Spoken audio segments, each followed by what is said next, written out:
Hello, hello, hello. Good day, good day. My name is Marquesa Tucker Harris, and the workshop that you have entered is called Activism is Calling. Super excited to be with you all here today. Such an amazing opportunity for each of us to share our gifts, our talents, our skills, and all the things that God has given us to present out into the world. So I'm happy to be here with you all.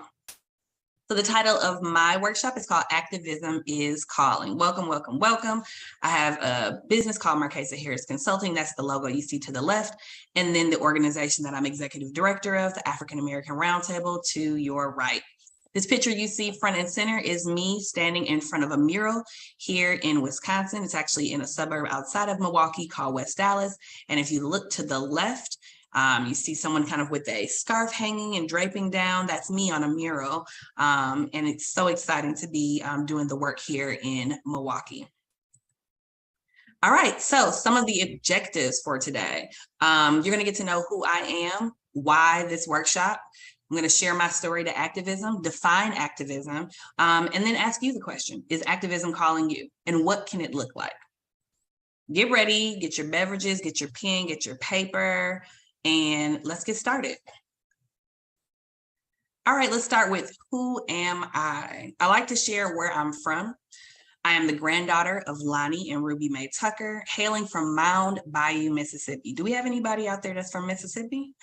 Where my father and his 10 siblings grew up picking cotton as a small child. I am the granddaughter of Clarence and Frankie Lee Funches, hailing from Hollandale, Mississippi, where my mother and her 12 siblings grew up as sharecroppers' children, also picking cotton. God knew what generation to put me in. Both of my parents were children when Emmett Till was murdered by white vigilantes. Activism has been calling me before I was born, y'all, when my parents weren't able to speak up and fight for themselves. And I'm so happy to pick up this torch and do so. I am also the mother and daughter, sister and cousin, TT, godmother, and a daughter of God. The picture in the center are my parents and my daughter, Zoe Isabella. Let's keep going.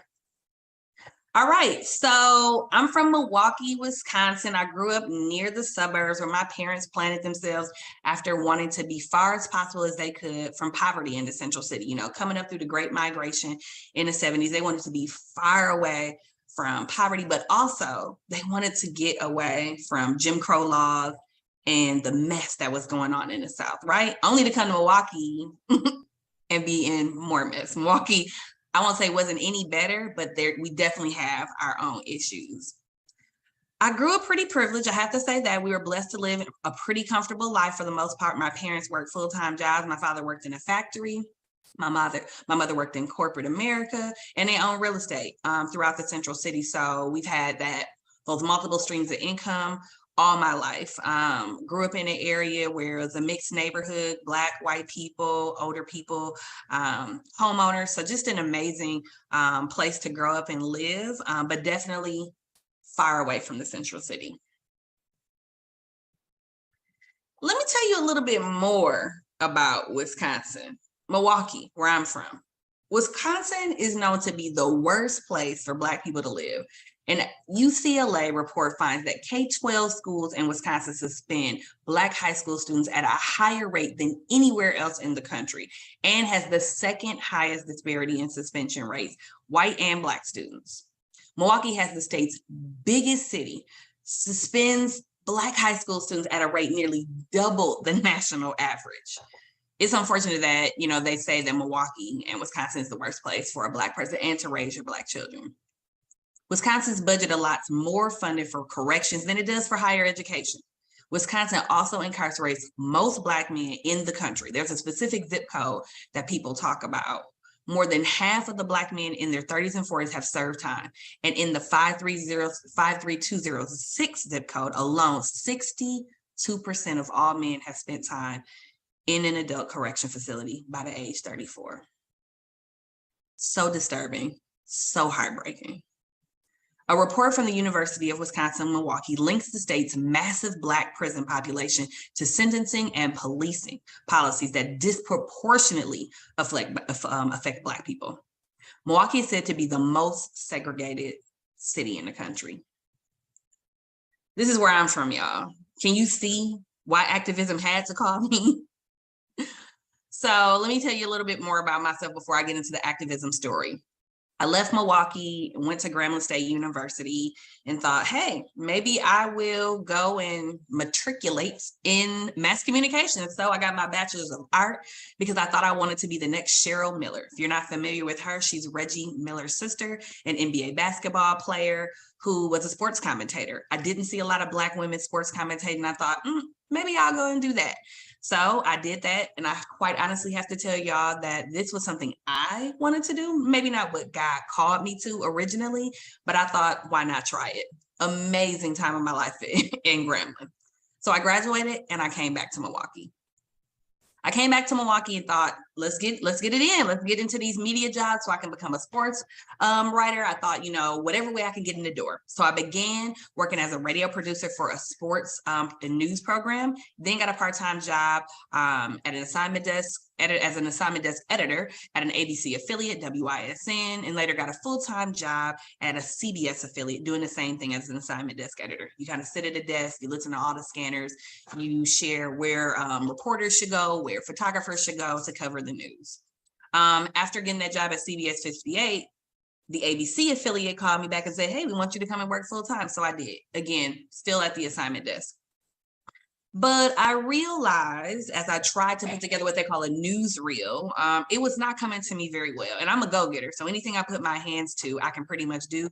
But that thing was not happening. And so I decided to leave. I also realized that news was a farce. Like the whole thing around news was just a farce, like trying to get the news first. And the news that we're getting out was terrible news. Like it wasn't helping people. So I decided to leave and went into daycare. I went and worked at a child care center. How did I get there? Actually, a girlfriend of mine who I met in media owned a daycare center. She left media and said, hey, do you want to come and get some management experience? And I thought, why not? Let's try it. Lord, I don't know what you have for me, but I'm willing to try. I would say while I was there, I really, really, really was exposed to the trauma and all the situations, the horrible environment that people in Milwaukee were living in. I saw the trauma of parents, children, child care workers, men and women, and the issues to get in the child care system, right? To get the child care hours. Parents are trying to go to school, they're trying to go to work, they don't have enough hours, children being suspended, only to really figure out that these children are dealing with mental health issues. They're in crisis, right?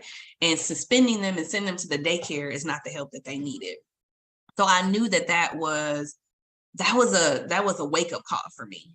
I want to be actually a part of changing the environment, changing the landscape, changing the conditions in my city. I didn't know, but activism was calling me there as well. So I left daycare in 2018, and I went to go work at my first nonprofit job. So I went from corporate to nonprofit. And if any of you all know, corporate and nonprofit is like day and night. And so I had to get used to that. But when I left there, I went and became an office manager. I love, organizing and putting things together and making sure paperwork, all the T's are dotted, all the T's are crossed, all the I's are dotted. And this organization, Wisconsin Voices, worked with a bunch of different community organizations. And I thought, this will be my way in, right? This will be a way for me to volunteer maybe in an organization and learn about what they do and possibly connect to an issue that's close to my heart. So I did that, got there in January 2014.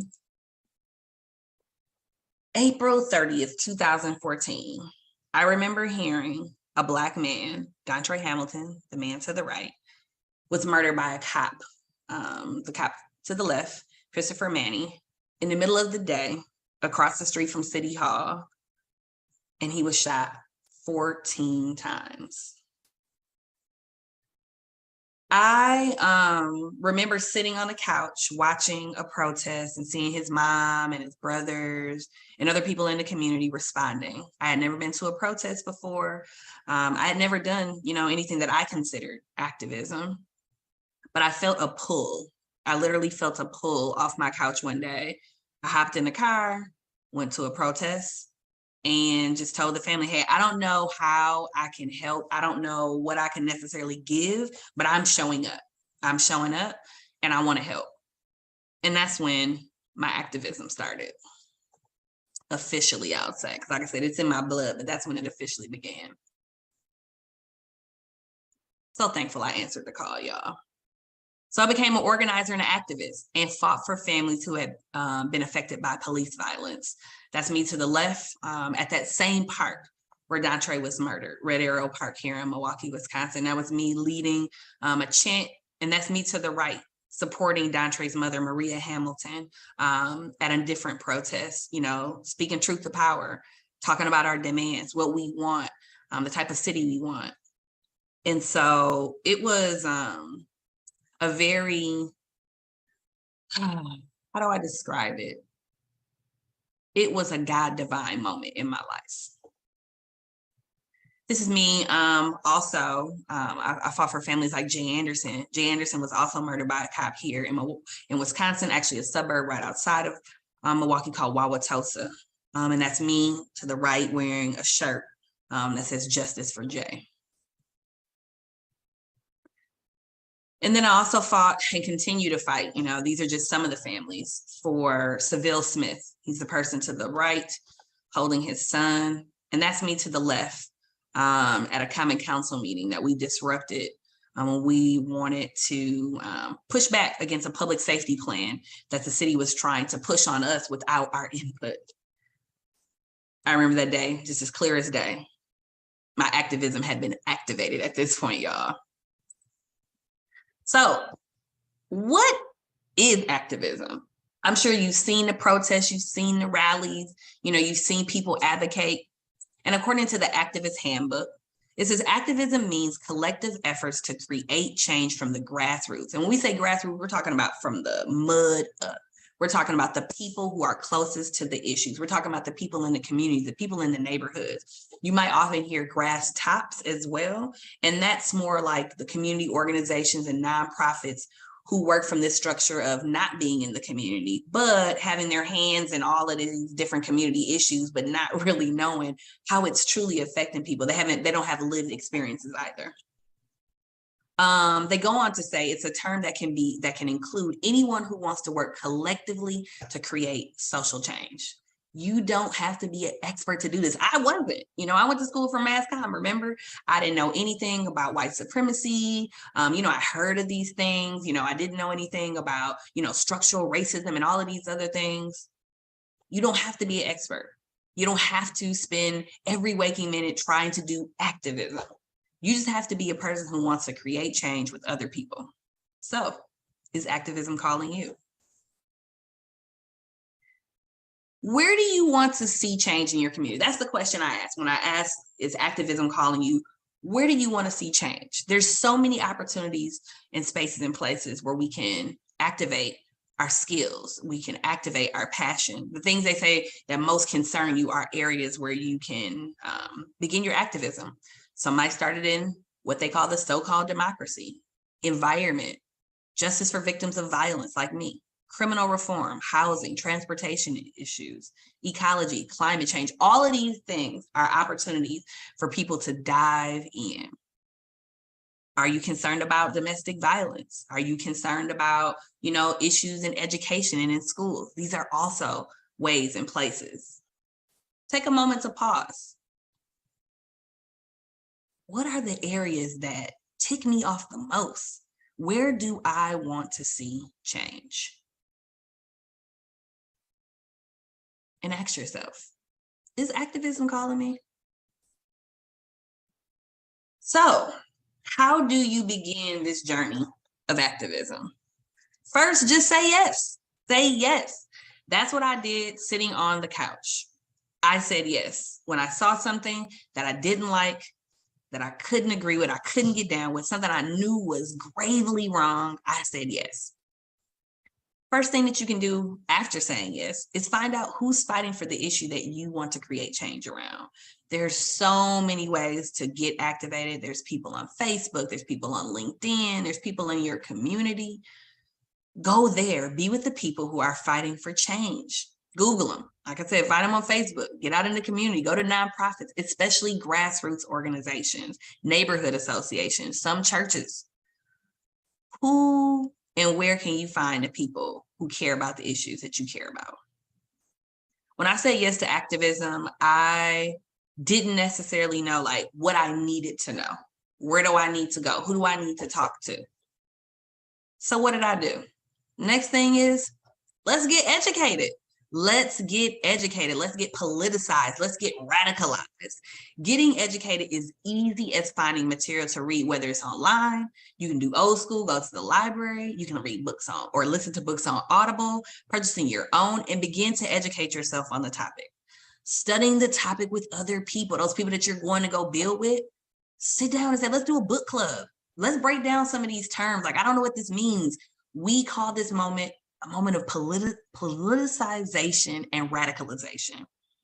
It's the type of study and education we hope for the work as Black people, that what we need will lead to cultural, intellectual, action-oriented labor aimed at disrupting social, political, economic, and cultural norms, originating in this anti-colonial, anti-slavery efforts. Like, we have the power within ourselves to do this work.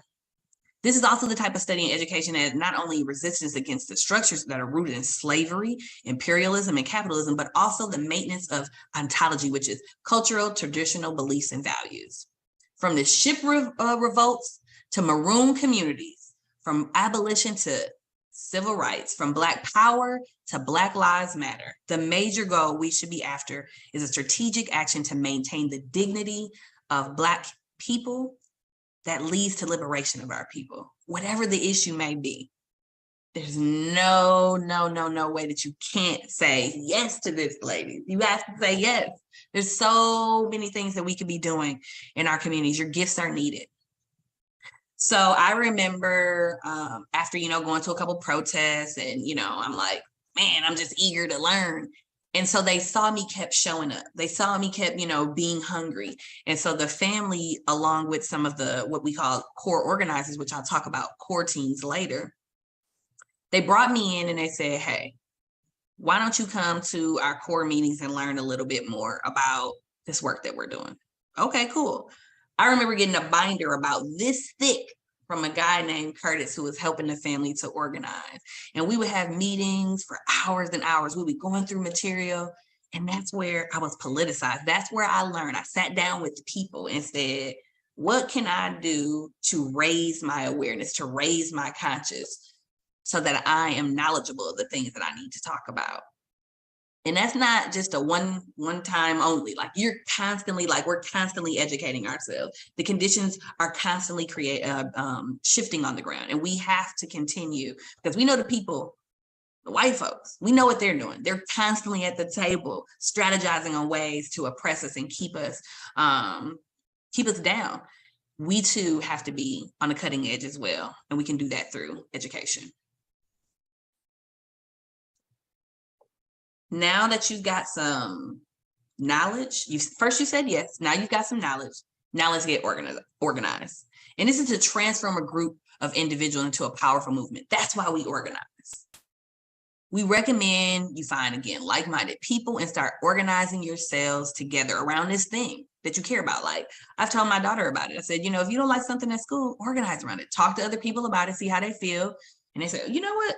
I don't like that we don't get movie nights, on the weekends, when we're away from school. I don't like that we don't get to have free lunch, or I don't like, something that they don't like. Organize around it. No matter whether you just decide to take the action or you like to improve something around you. And within organizing, you have to build the capacity. You have to grow the movement. You have to continuously be bringing people in. That's what we talk about when we say people power. You have to attract new people by making yourself, your values visible. And you can do that through the media and social media. There's different ways. There's all types of ways to get your movement out there. Create posters, be out on the corner, go to the places that you care about. And then you also have to keep those people engaged that you bring in. We often call that through a ladder of engagement. So you have these people who work the closest to the issue, who are doing a lot of the education, who are creating events, who are training other people. That's that core group of people. That's the group that I was a part of with the Hamilton family. That's usually consist of maybe 5, 10 to 20 people, just kind of depending on where you are. These people also run social media, maintain the websites, produce literature, graphics, flyers and things like that. And then there's a group, the next tier up, or next tier down, I would say, is active members, people who attend speeches, non-arrestable events. They do not organize the events or have a priority role in the organization or, your group, but are willing to march during protests, make phone calls, do text messages, and participate in art activism. And they'll show up because they know the need. They know that people power, when crowds show up, they know that that tends to get people's attention. And then there's another tier right under that. And that's more of like passive members, folks who support the movement, but haven't necessarily participated in actions that have been organized. They're generally are supportive online through peer-to-peer discussions. They'll share a link or a petition. So to continue to grow the capacity of your organization or your group, you need to convert those passive members to active members. It's so crucial because it continues to help the movement to grow. So as you grow, there's also opportunity to grow into what we call a coalition. So you have all of these members, whether they're active and, like I said, some passive in this core group, you begin to expand. Some people may not necessarily want to fight for all the demands, the very specific demands that you have, but they're willing to come around regarding a cause. And they call those sometimes campaigns, where there's a very specific thing that you guys want to fight for, whether it's a change in, I would say, something in education, something around the budget, the education budget system. They come together and they call that group a coalition, where it's like, oh, I work in this organization or I work in that organization, and we come together for like one common cause. When multiple groups and organizations come together to work on a campaign, they often opt to collaborate together as a coalition. Many coalitions come together to achieve a specific policy goal and develop a shared plan to achieve it. Then there's also this opportunity for knowledge sharing, like training. You have to be, once you have all these people in, you've grown it, how are you training them? How are you educating them? So you have to have spaces for education, study groups, to continue to increase the knowledge of the group. 4, so again, you said yes, you, you got, let me go back. You got educated and you got organized. So you're getting organized, but also developing a theory of change. We just can't be out here like organizing and not having our North Stars and how to get to the North Star. So the theory of change will help us get to the North Star, our goal, and ours is liberation for Black people. Theory of change is a campaign planning methodology that forces you to get specific about how social change happens. So it's the, if we take this action, then we'll achieve this goal because of these reasons. You start with the long-term goal of your campaign and then work backwards to identify all the conditions needed to achieve the goal. Next, you can get specific about the actions you can take to create those conditions. We call them tactics. Developing a theory of change can be particularly helpful during the early stages of campaign planning. It guides you to choose the right tactics to most efficiently achieve those outcomes, and helps you to avoid the common mistakes of jumping immediately into an action without connecting today's tactics with tomorrow's strategies. Like you just can't, and that's definitely been a problem in activism, where people just think that they can just jump in, not have the tools, not have the knowledge. Those kind of things won't last. That's definitely not what the Black Panthers did. That's definitely not what the civil rights activists did. They had plans. They were meeting those mass meetings, educating themselves. So an example of a theory of change is, if we divest and defund the police, then we'll build the systems and the infrastructures to keep us safe with those investments, because we've defunded the police and moved the resources to the community. Something very simple. Theory of change, y'all. Got to have a theory of change in this movement. Now it's time to get active. So if you see that picture there, you see I thought I was hired when I first came into activism. Y'all see me to the right, next to the young lady with the glasses on. That is NECA, that's myself. And then the guy right next to me, that's Curtis. That's the guy who politicized me. We were at, we might've been doing like a sit-in at the jail. Someone had maybe got arrested, or we were pushing back about our demands. So now that you got the education, you come together with some people, you're helping to build the movement, you're bringing more people in, you guys have developed a theory of change, let's get out in the streets. So you don't have to, and to be honest, you don't have to have all the things in place to just be active, but make sure that this is a part of the journey for sure early on. So let's challenge the system through disruption and disobedience. You can build alternatives through creation of new spaces for community. These are some of the things you can get active around. Change our culture through education, art, and awareness campaigns. And sometimes people work within the system through elections, lobbying, legal action, and financial pressure as well. Ways you can likely get active with your group who are organizing and flexing their activism will include protests. Protesting is a great way to attract the attention of the public, either by gathering a large crowd or by doing something out of the ordinary. So I don't know if you've seen like pop-ups where sometimes they're flash mobs. People go out and do these flash mobs. They stop in the middle of the street, block out all the traffic and, do some chants, do some dancing. Again, just another way to get the attention and get active around whatever your issue is you're fighting for. You can also get active in art. Activism can be beautiful by using creative tactics. You can make your own movement stand out from the crowd, creating posters, buttons, banners, music, have some swag, all types of ways to get engaged. There's also digital. There are many ways for digital activism. Some of them include sharing pictures and stories online, building a network, or sharing a certain hashtag, getting as many people as possible to sign a petition. We've got a petition going on right now where we're working to collect enough signatures to get the attention of our Common Council for participatory budgeting. Informational. Sometimes having a conversation is an option. Informational tactics are there to start a public debate about certain topics and hope that the outcome of the debate will lead to a societal change. So whether it's like this big community meeting where you got the mayor coming or other city officials. This can also include door-to-door knocking, literature drops where you've got some of your printed information that you want to leave at the doors, giving some people something to read about, something to learn about, something to get curious about. You can also do it through journalism, including blogs and op-eds. Institutional activism. By joining existing institutions, one can make change happen. I say sometimes within the system. These days it's becoming harder and harder to be within the system. Institutional tactics create societal change while following the rules of an existing system. And that's what makes it hard because we know the existing systems and the status quo were not built to help us. So institutional ways you can get involved is voting. It's voting season right now. Running for office and or becoming a part of a judicial system. And then there's this other way that we're all familiar with, financial, hit them where it hurts. Think about the Montgomery boycott or divesting from the system completely and going to building your own alternatives. So these are some of the ways that you can get active. Again, protests, art, digital, informational. And informational could also just be talking to somebody in your family. Who's in your circle? Get them fired up about it.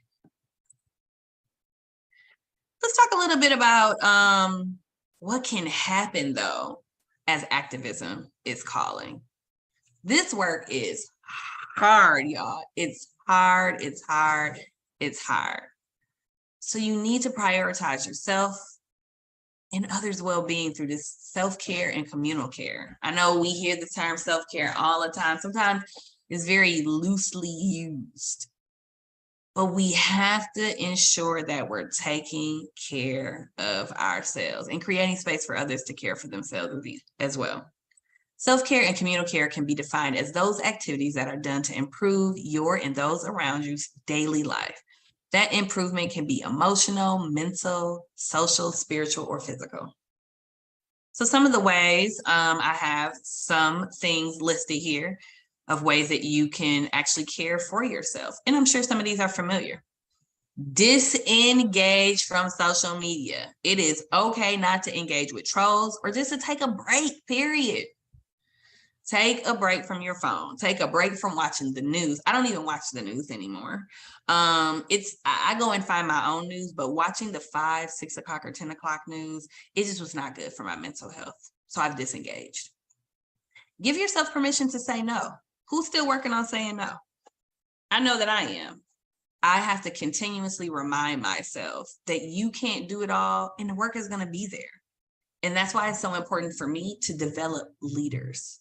to develop leaders, because we need to share this load of the work, but we also need to take rest. We need to take a bath. We need to go get our nails done. We need to go have lunch. We need to go and experience joy. So honor your body's needs. Eat, drink water, repeat, joy, take a nap, and do it all over again. And invite others into that. Find your community of folks that will affirm your experience and love on you. Practice lots of love. Expand yourself out. Get a therapist. Get a therapist. Let's not be taboo about it anymore. Get a therapist. And just breathe. Just breathe.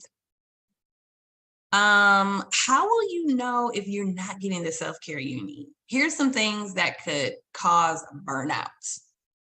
Feeling burdened by responsibilities and pressures. I definitely was there probably just last week. You're having difficulty sleeping. I've definitely been there, where it's like I'm waking up in the middle of the night and the to-do list is calling me more than the pillow is calling me. Working long hours. I've been listening to Tricia Hersey, Rest is Resistance. Man, she said, go and take a nap. Go take a nap. Like, we're working these long hours. She said, there's nothing cute about the grind culture. Why are we grinding? We weren't created to grind. We were created to be. Experiencing physical problems like exhaustion, stomach aches, back, like all of these colds lingering, your body needs to sleep and recharge and refresh. If God had the Sabbath, so do we. Who do we think that we are? Being absent-minded or forgetting appointments, deadlines, or personal possessions. Again, that was just me a couple of weeks ago. A whole appointment I was supposed to get ready for 10 days before the appointment, looked at the paper. I'm dotting all of the I's and crossing all the T's at work. But when it came to my own personal health, I missed the mark. I was beginning to experience burnout. So I took some days off and took care of me. Being easily annoyed by another person's demands or stories about their activities, feeling used or unappreciated, feeling detached, feeling both useless, feeling like you cannot afford to stop and eat or hydrate. These are signs that you're probably burned out. So again, if you're going to say yes to the call of activism, remember, yes, it's hard work. Yes, it can be demanding. Yes, there's so many needs, but you have to have the harmony of taking care of yourself. And then again, ensuring those around you are also shared in communal care. So as I begin to wrap up, let's review. I got to tell you about who I was, why this workshop to specifically share my story to activism. I also define activism for you all. And then I asked you the question, is activism calling you? And then I share what it can look like and how you can get involved. I so hope this has your wheels spinning, your heart pumping, and your mind running. What can I do? What can I begin to do? Who can I begin to gather with? What can I get educated about? Where do I want to see societal change? We're not just here on the planet to get married, have babies, go on trips. We're here to change the conditions on the ground. We're here as a gift to other people. What are you gifting people with? Where will you leave your mark? I appreciate you all, and I'm looking forward to the panel and questions to come ahead.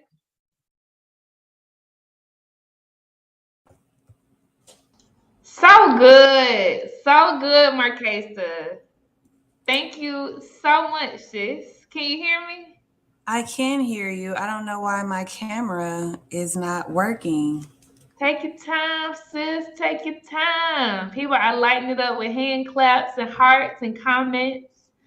Um, there's a lot of questions for you, Mama. Thankfully, we have 18 minutes to get through these questions, so y'all do not hold back. I promise to work to get through as many as possible. But Marquesa, you really did break down like the tactical approach to being successful at this thing, where it's not just a viral moment, but it is literally a sustainable movement. So thank you so much for the vocabulary and the strategy you gave in your workshop, Mama. You're welcome. I don't know. I don't know what to do. It says AirMe has access to your camera from your browser. Other applications are not using your camera. There's nothing else using my camera. Oh, I don't know what to do, but I'm here. I'm here. We feel your spirit, sis. Okay, good. Um, I'm going to start rolling the questions, okay, Mama? All right. Okay. So first one is from Anika Jones, and she asks, what specific documents should there be in place, or do you recommend if we're organizing from ground zero? I'm gonna say that again. What specific documents should there be in place, or do you recommend if we're organizing from ground zero? Yes, thank you, Anika Jones from Dallas. I appreciate the question. So, some very basic things is if you're going to be organizing, you're going to have some meetings. So, what does that look like? You got to have some agendas, right? You have to have some basic agendas. And so, some of the things that I love to have in agendas that I learned from one of the most amazing facilitators on the planet, Adrienne Maree Brown, is start with just the opening, a welcome, and a check in. How are people Mm, doing? Whether it's a one word check in or whether it is a question that you want to ask. How are you doing? What's going on? How's your family? How's your spirit? How's your soul? mm, Always tell people what's in the agenda. Hey, let's do a review of the agenda. Here's what's going on. Always establish community agreements. How are we governing ourselves while we're in this space? Are we telling people, hey, feel free to go to the restroom, take breaks? We actually don't want phones in the space. We like this to be a space of confidentiality and trust. Set some ground rules. You can bring some to the space, and you can also ask people to bring their own as well. Then, of course, what's the meat? What is the purpose? What are you doing in this meeting? Have that space for that topic, have space for feedback, and also give people opportunity. One of the rules that we or community agreements we like to have is the step up, step back. So if you're a person who mm, talks a lot while you guys are engaging in that deeper topic, make sure you ask people to step back and then ask people to step that's in and right. engage those who might be quiet. Always make sure that there's a note taker. Make sure that there's a timekeeper. And then make sure that you're able to share back with people maybe some of the high themes of what came out of the big topic. Have the person who's taking notes make sure they're documenting that. Then take some time to say, hey, here are the things we accomplished. You should also have objectives as well in your meeting. I forgot to mention that at the beginning. And so at the end, you can go through it. Did we meet these objectives? Did we talk about these things? And don't feel Mm, bad if you don't get to all of the things, because guess what? Sometimes you won't. Adrienne Maree Brown also teaches us make space for the conversation that is happening in that space with those particular people at that moment. Let that be and let it mm, breathe. And then, of course, at the end, give people to check out. Don't just wrap up the meeting and, the whole voice they hear was just yours as you facilitated. Give people space to say what their experience was like. Yeah, I had a great mm. time. It could be a one word checkout, it could be something else, but give people an opportunity to continually be flowing in the conversation and throughout the meeting. And then try to close relatively on time. Respect people's time, they appreciate it. So I would say one of the basic things you can have is have an agenda, have a sign-in sheet, and then start those one-on-ones with your people because you got their phone number now, you got their email, and now it's time to engage them in conversation. Hey, who are you? What are your interests? And then move them into the work. So good. So good. Thank you so much for that thorough response. We have another question, Marquesa, from Wendy. And Wendy asks, activism is heavy. How do you stay grounded? Juicy, juicy question. How do I stay grounded? I have a relationship with God. I have a relationship with God. I don't do anything on my own. He's my source of my strength. And I have to start my day with him. That's where I pull supernatural strength. I don't have to put on a cape. All I got to do is get on my knees, and all I got to do is go to my word and get my wisdom. But along with that, I also take breaks. I'm actually preparing to be on a break right now. So excited. Y'all, I'm going to be off from Monday, December 12th through January 16th. I'm not going back to the office till January 17th. So when I say breaks and rest, like one word that God constantly gives me is like rest. I need you to rest. I need you to rest. I need you to rest. Like the answers are already inside of you. You don't have to dig. You don't have to rehearse. You don't have to work hard. You don't have to pull it from here. You don't have to have 50 million meetings to get to it. The answers are inside of you. So taking breaks, rest, learning to say no. Again, turning off social media, turn off the news sometimes, and also boundaries. Boundaries with your mama, boundaries with your kids, boundaries with your husband, boundaries with everybody, because you need your own personal space to breathe. You need your own personal space to just be. Again, you have to have opportunities to just be. So take a break, whatever your spiritual practice is, ensure that you're getting that. Communal, fun, social time, like balance it out. You can't be all work. One key ingredient I just recently told some of my homegirls is like, I have to have girl time. I love my husband. I love my children. I love my work, but I love social time. So give me some social chill time, some downtime. And then I also would say food and practicing Black joy. Those also keep me grounded. Like, give me some good food and make sure I got some good music and make sure that I have some Black joy somewhere up in the space, and show me all the baby pictures and give me all the baby cheeks to pull and love. So give me my niece and give me my nephew. Those are the things that keep me grounded. I love it. Super, super dope. Okay. And the next one is coming from Aaron. And Aaron says, I hate watching the news as well. Where do you get your information from? P.S. I just finished State of Emergency by Tamika Mallory. Yeah. So, people in the community, the people know that the people carry the news. We're constantly,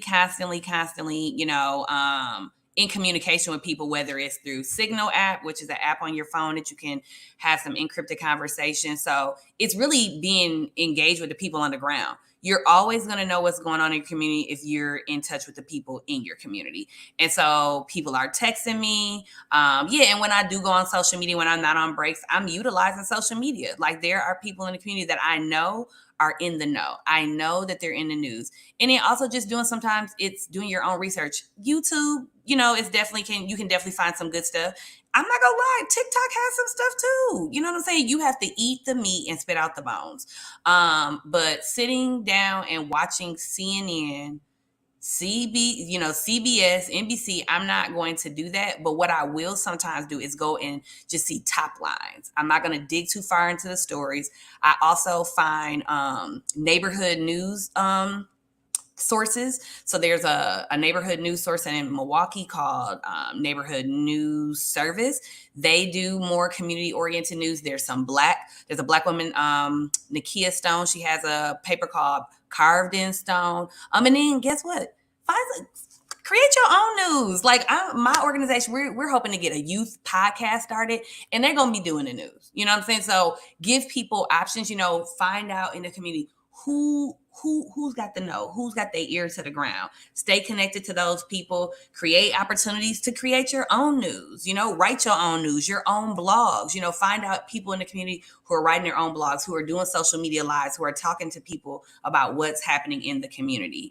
And then, like I said, when you have to dip your nose in or tip your tippy toe in, go read some top lines or go search for the things that are of interest to you and disengage when necessary. Disengage. Ashay, you off the chain, Marquesa. Okay. I wish I could get this camera working. I'm so salty. Girl. If you want to go out and refresh your browser and come back in, you can. Now, I can't answer their questions, okay? But we will wait on you, okay? No. I'm going to keep it going because, y'all can see my profile picture, and I want to make sure I get all the questions answered and take the time that I said I was going to take. So I'll be good. Ashay. Okay, so the next one is from Andrea. I'm sorry if I said your name wrong, Mamacita. And she asks, Are you on more than Twitter? What are your other social handles? Yeah, I'm really So first of all, y'all, I have two phones. I have a work phone and then I have a personal phone. I just recently lost my personal phone like a month ago and I've been protesting buying a new one. So I'm really not on Facebook because I haven't logged in from my personal phone because I don't have one. But I am on social media and it's my name, Marquesa Tucker Harris. I'm on Facebook.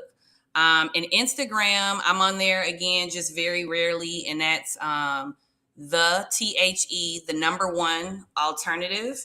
I'll put it in the chat. But again, it's very rare, guys, that I'm on Instagram, Facebook every now and then. But my work, if you want to follow my work, I can give you the social media handle on Facebook for the round table as well. Yes, the alternative, that's an organization I started back in 2011 where I was organizing art, folks in the arts outside of the Christian four walls. So I noticed when I was going to church, there was not a lot of people doing arts. Like there was no poets, there were no dancers, there were no rappers. And I'm like, I love worship, but this is a little dull. Like God gave us a bunch of gifts. And so God said, well, go create a space called The Alternative and bring people into a space outside of the four walls to use their gifts to share about my glory. And I was like, oh, let's do it. So that was an organization I started. So I've been organizing since 2011, started more pulling people out of the church, coffee houses, out in the community at community engagement events. And that's since kind of morphed and turned into more of like a learning community space with some women. And I believe that God is going to allow that platform to also blossom. And I'll be doing my more consulting in the community through that and also ministry with my husband. I love big founder energy. I love it, sis. You will build it. Okay. It's going to happen. Yes. Big founder energy. Okay, super, super, super dope. I'm going to show some. So this is from Anika Jones, and she says, Miss Casey Ariel, can we organize under Blaze as a giving circle? Anika, email me. I'm always down to hear a pitch. Okay, so email me, Casey at blazegroupllc.com, CASEY at blazegroupllc.com. I will flip you back a link to get on my calendar. And I'm happy to hear the pitch, right? And if it sounds well aligned, et cetera, then we can see what shakes. I love making the ask. I love it. Yeah. Make the ask then. Shoot your shot, man. Yeah, big founder energy. All right, and so the next one is coming from Anika Leonard, and your girl, she loves you. I can tell in the chat. Bae. It's Bae. That's Bae. She asks, can you talk a little about UBLAC and your mentorship philosophy for youth organizers? Ooh. UBLAC. So that's where, I don't know, maybe I did. I think I met Anika. Shout out to Bae, who actually plugged me with this opportunity. So thank you so much, Anika. I love you so much. And somebody said in the comments earlier that Milwaukee is popping. You are right. And so UBLAC started, and I mentioned some of this work in my my presentation. I've helped to organize around families who have lost their loved ones to police violence. And so UBLAC, Uplifting Black Liberation and Communities, was a grassroots organization I helped to found with Anika and a bunch of other dope Black women. And so a Black man named Savelle Smith, who again I mentioned in my presentation, was killed by police. And we understood that our community at that time, it was hot, it was going to go down. We felt it and we were like, we need to organize. There was no grassroots organization that was on the ground organizing around police violence in that way. And so we said, let's answer the call. We said, yes, I'm answering the call. I remember us engaging at a place called Urban Underground where we met and we started to talk about like, what are we about to do? What's about to go on? So we just started to develop space where we could organize with people. We started having meetings. We started to go out after Savelle was killed. We were on the ground. We were ensuring that people had medical supplies. We were ensuring that people had the support that they needed. We were at the jail when our homegirl got picked up and arrested. We were on social media giving people information. We started to organize community space meetings where people could come together and talk about the things that they wanted to do, the tactics we were going to use to win and get the support, the love, the investment, all of the things that we needed from the community. So we did a lot of work there. I definitely got my feet grounded doing that work as well. We did that alongside some young people. And Anika, you also asked, what is the strategy around youth engagement? I'm so glad you asked, because the organization that I'm currently the executive director of, the African American Roundtable, we are actually getting ready to hire a youth organizer in 2023. So we understand that this work cannot be done without young people. They have to be at the forefront. They have to be leading. So last year alone, we engaged, just starting off without a youth organizer, we engaged over 70 young people in Milwaukee. We did some youth sessions. We asked them, what does community safety look like to y'all? And we asked them to submit artwork. And we did a contest, and we stipend people for their labor and gave the winner $1,000, because our organization is blessed and we have foundational grants that support the vision that we see to bring young people in. From there, we had a space where we said, okay, so this is you guys' vision. You submitted these art proposals. Now let's create a beautiful billboard. So we created a billboard with the youth inspiring it, and it's now on the side of a daycare in Milwaukee. Anika, next time you come to town, ride down to Tonya and Hampton and see Miss Tasha's daycare. It's a beautiful art mural that shows what a liberated Milwaukee looks like to them. And it's got children, it's got people playing chess, it's got flowers, it's got hearts, it got bloom, it has a sky. It's just a beautiful piece. And we were so happy to be able to sow into their leadership. We allowed young people to help to create this space, the listening sessions, to facilitate. We taught them how to put together agendas, how to facilitate meetings, how to run a listening session. And so now the youth organizer will come in next year. We hope to bring in one of those people, the young people that we've been working with and that we've been building their skill, of course, bringing people from the inside, and then we'll help to build their skill to be an organizer, to build upon the work that we started and to take it to the next level and build a whole youth arm in our organization that feeds into our membership, also feeds into our base, and gives them opportunities to engage in the same civic engagement opportunities that we offer: asset mapping, leadership, participatory budgeting, steering committees opportunities, text banking, phone banking, all the things, digital opportunities. We're giving them all of the opportunities. If the adults doing it, they doing it, and they're probably doing it better. Let's just be honest. So good. Okay, I got a curveball for you, Marquesa, because I'm going to help you meet your challenge of answering all the questions. So in 45 seconds or less, okay, could you answer this question from Chrissy? And she asks, besides social media, how does one find how to begin on structural change/reform? There are statistics for crime, but where can we deep dive for factual information? Yes, I would say get on the internet and do some reading. I would offer, let's see here, Miriam Kaba. Look up Miriam Kaba, M-A-R-I-M. Let me see. I'm just going to put in here before I mess up her name. Miriam Kaba. Look her up. Look up Andrea Ritchie. These are people who do some amazing work out in the world. Put in the subject that you're looking for. Put in the subject in the internet and find Black authors. Who's doing work around it? Who's doing research around it? Again, find those organizations that could also be doing that work in your community and reach out. I'm interested in this. I don't have all of these tools. I don't have all of the things that I might need, but I need your support in doing it. And you can also email me. I can help you jump into the water as well and help you find those things in those places that could possibly lead you in the direction as to where you're trying to go. But these are some of my favorite people that I just mentioned. They do a lot of work around divestment, survivor work, but they definitely could find some places and you could probably find some places and some spaces and some resources in regards to the work that you want to do. You did good. Look at the time. You did good, sis. Thank you so much for pouring. You are absolutely phenomenal. We are so honored to partner with you, sis. And you've literally sparked the flame that's going to change the world via a whole lot of people that are listening right now. Thank you so much. And I love you deep. For real. You stuck with me now, Marquesa. Let's do it then. Let's change the world together. It's been so good to spend time with you all. Much love to you all. Be great, be great, be great, be great, and say yes. Say yes. Ashe. Thank you, sis. All right, y'all. So we're at the bottom portion of the day for those who have been rocking since this morning. Wow, incredible. I hope that you are full. I hope that you are energized. And more importantly, I hope that you have proclaimed the things that you are going to do, right?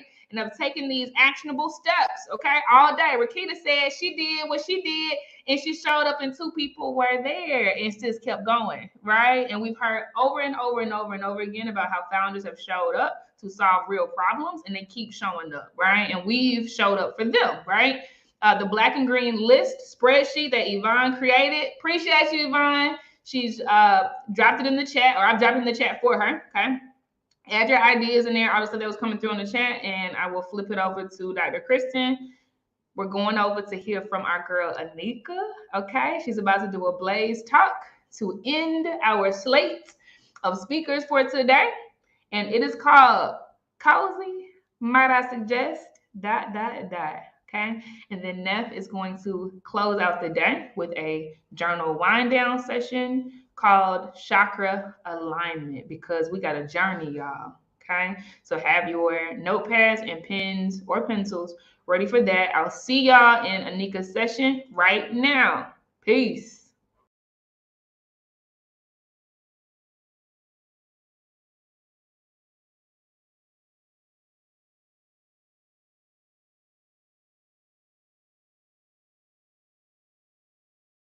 How many of us have stories that our either mothers or caregivers love to tell about our childhood? Sometimes they're embarrassing, sometimes not, sometimes they're inappropriate, sometimes they aren't.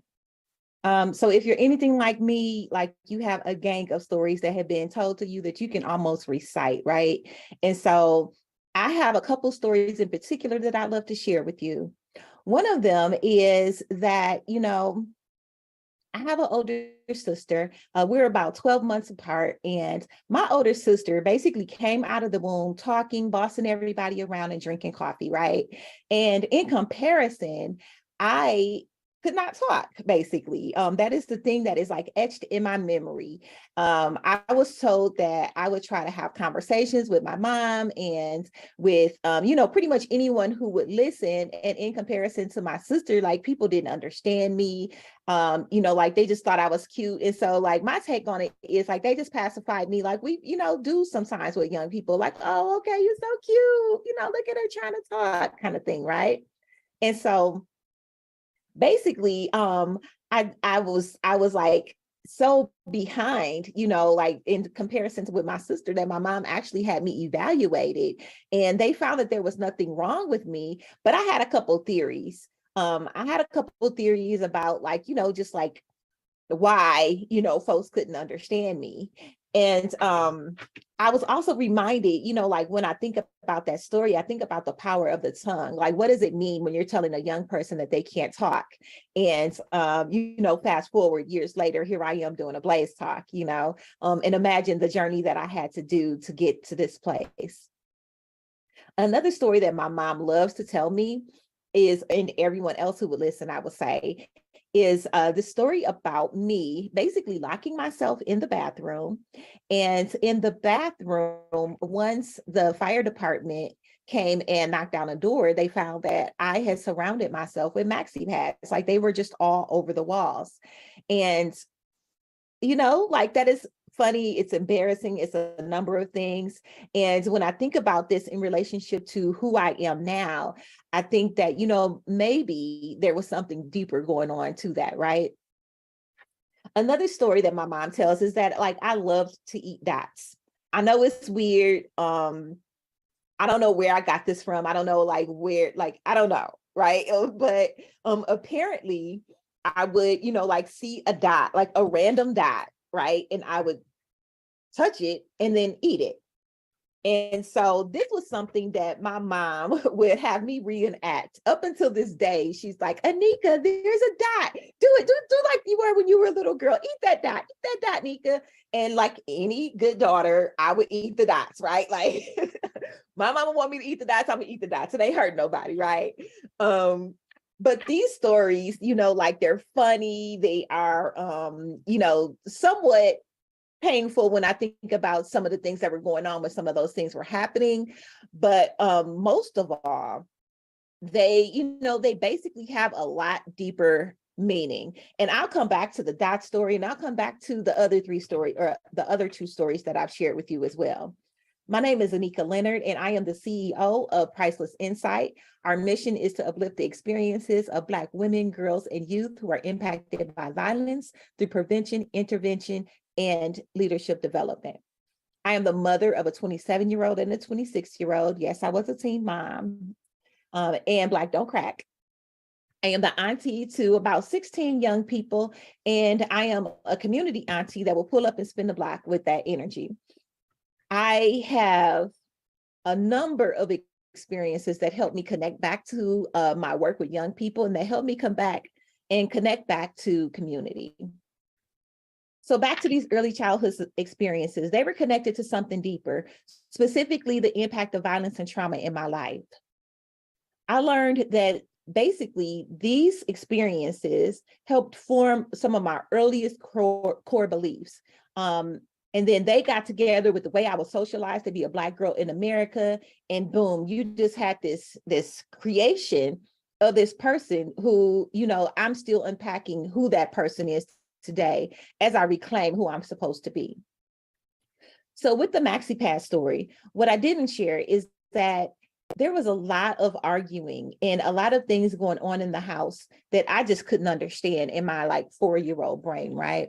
And so what I'm thinking is that my instinct was to protect myself.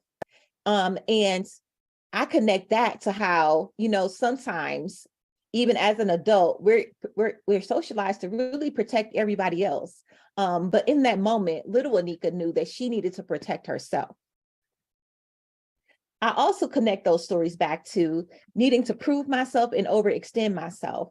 And those things happened to both my business and my personal life. There were so many things that happened, between little Anika who locked herself in the bathroom to the Anika that you see here today. And I can honestly point back to so many instances where I betrayed myself, where I put other people's needs before mine, and then sat and wondered why, why my needs weren't being met, or why people didn't understand that I needed help too, or that I needed love too, or I needed encouragement, I needed celebration too. In the experiences that I had, I took those experiences and formed Priceless Insight. So I've experienced domestic violence, sexual violence, stalking, trafficking, dating violence, you name it, in terms of the gender-based violences, and I've experienced it, right? So I formed a organization, Priceless Insight, and our job was literally to help young people who have these experiences, this set of experiences, and basically help them process those experiences so that they didn't grow into adults who felt like everything that happened was their fault, which is pretty much the angle that I came from. Everything that happened, everything that went wrong, somehow I connected it to a deficit that was going on in me. And so I gave and I gave and I gave. I gave in the jobs that I worked in. I gave to my community relentlessly as a community activist. Even in the business that I formed, I only formed the business so that I could be official, but in the business that I formed, I was pretty much working for free, which, I know Casey would probably hear that and be like, what? No, we're going to, get your money, sis. But no, I was working for free. And so the impact of violence and trauma on my life as an entrepreneur has been significant.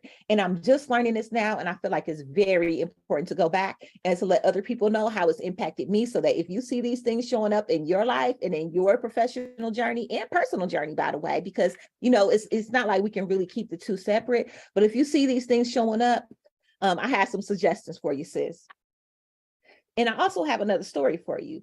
So I shared with you that, I started this organization. I've been giving my all in the community. I've overextended myself. And for me, that looked like being a strong Black woman, always pulling up for a crisis, always being there for everyone. In 2018, y'all, I had such a rude awakening. I mean, it was a glorious year in a lot of respects because like my company had just gotten a huge grant and it was a local grant. I was so excited. It was the biggest that we had so far. And that's why I say huge, right? But it was the biggest that we had so far. And I felt like it was my opportunity to really like show everybody that, you know, like I was worthy, you know what I'm saying? That I was worthy to exist, that I was worthy to be, you know, doing this work in the community. Even though I had been doing it for so long, I was the go-to person in the community. Like I somehow still felt like I needed to prove myself, which is connected back to some of those early childhood memories and those early adverse experiences. And so back to 2018. So I had a condition called endometriosis. I've had it since I started having cycles. And in 2018, I was dealing with the emergence of endometriosis, but I also started dealing with adenomyosis, pelvic floor dysfunction, and interstitial cystitis. So all four of those were conditions that cause chronic pain, chronic fatigue. And I basically the journey started in May of 2018 and ended in, or concluded, I should say, in December. Well, I don't want to say concluded because I'm still, you know, like I'm still dealing with the impact of those conditions. But for the purposes of this story, I will say that, you know, like I said, the onset of endometriosis was in 2018. And by the end of 2018, I needed to have surgery, which is the only way to really remove and have some relief for the endometrial tissues that I was experiencing. And so throughout this process, you know, I made it clear to people, like, I can't show up the way I used to show up. Like, I actually need help. I got to the point where I couldn't walk. I could barely move, actually. It was just debilitating pain. When I say debilitating, I mean debilitating. I couldn't drive. I had friends accompanying me to the hospitals. I had friends cooking meals for me. There were times where I couldn't even get out of the bed to throw the keys down because, like, I was just in so much pain.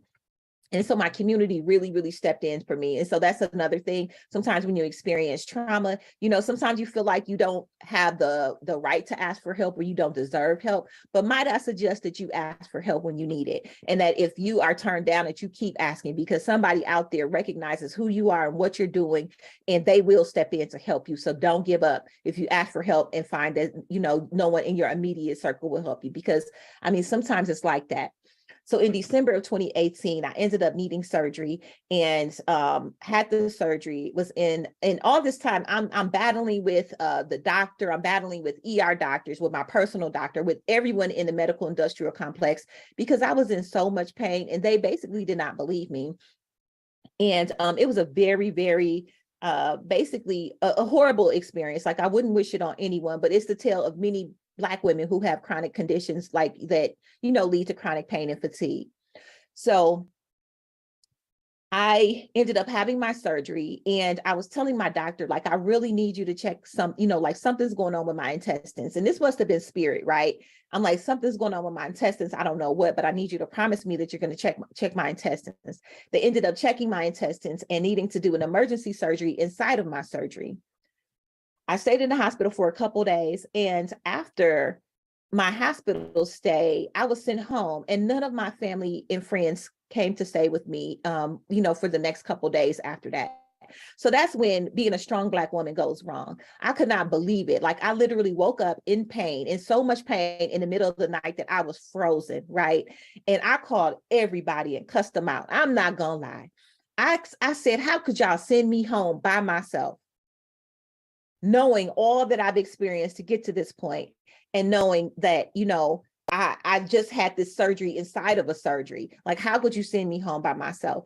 And that's when, once again, the community stepped in. My sister stepped in, my brother, my nieces, my nephews, like everyone stepped in again at that point. But I needed to ask for it. So we have to be, like I said, not afraid to ask for help. So I'll share another story.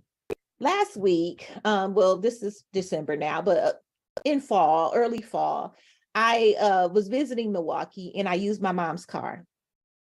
And while I was using her car, which is a fairly new car, it's like the 2020 or 2021, I'm not sure which one, but it's a fairly new car.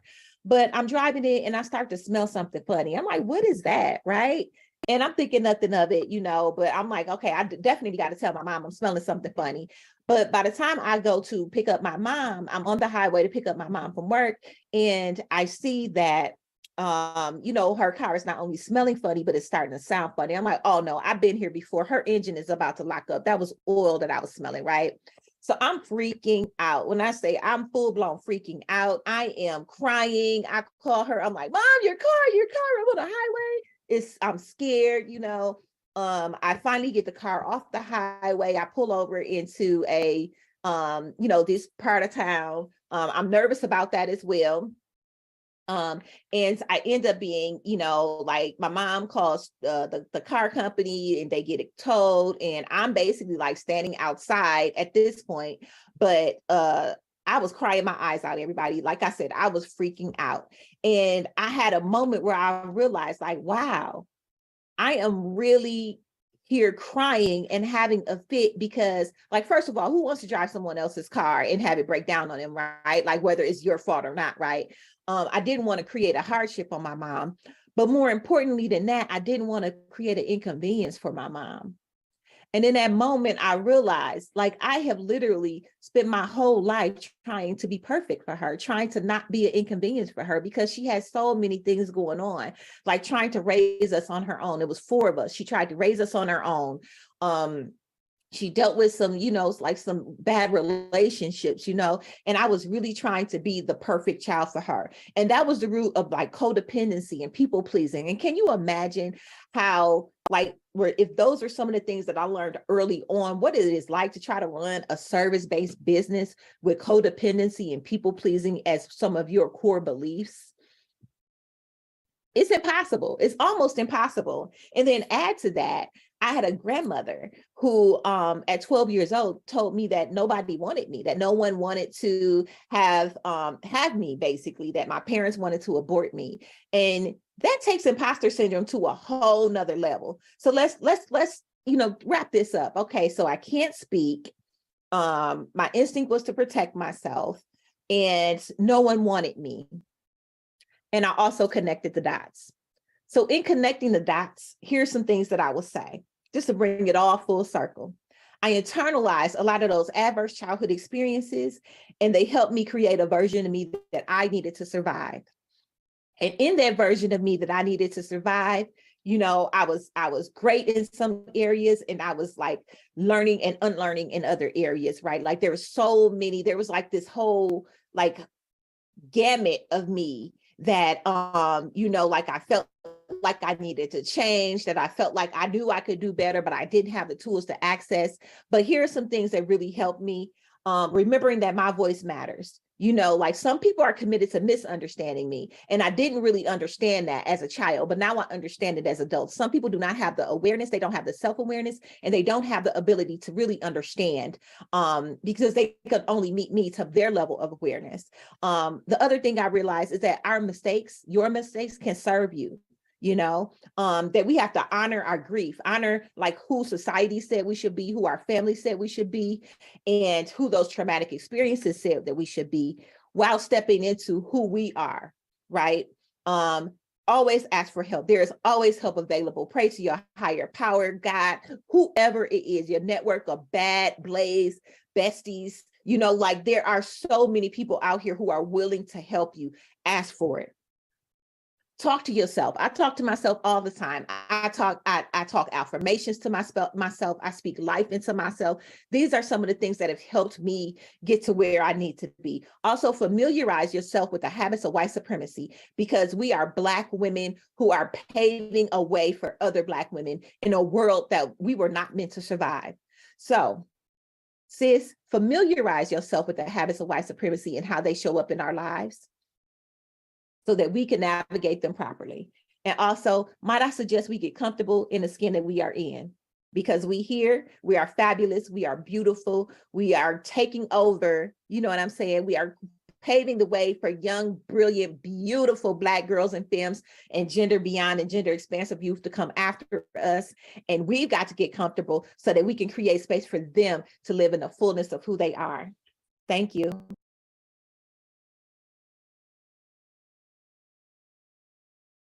Yeah.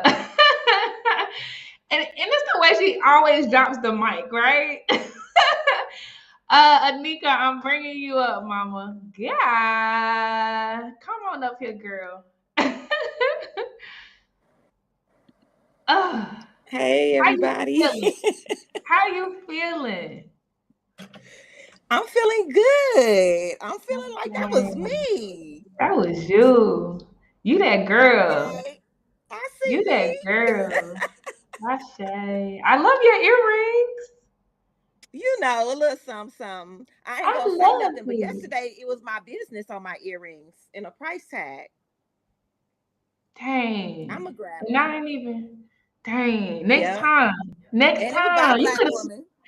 You could have slipped me a little note and say, "Hey, these are my brand earrings, sis. Love it, love it, Yeah, love I'm it." gonna grab them.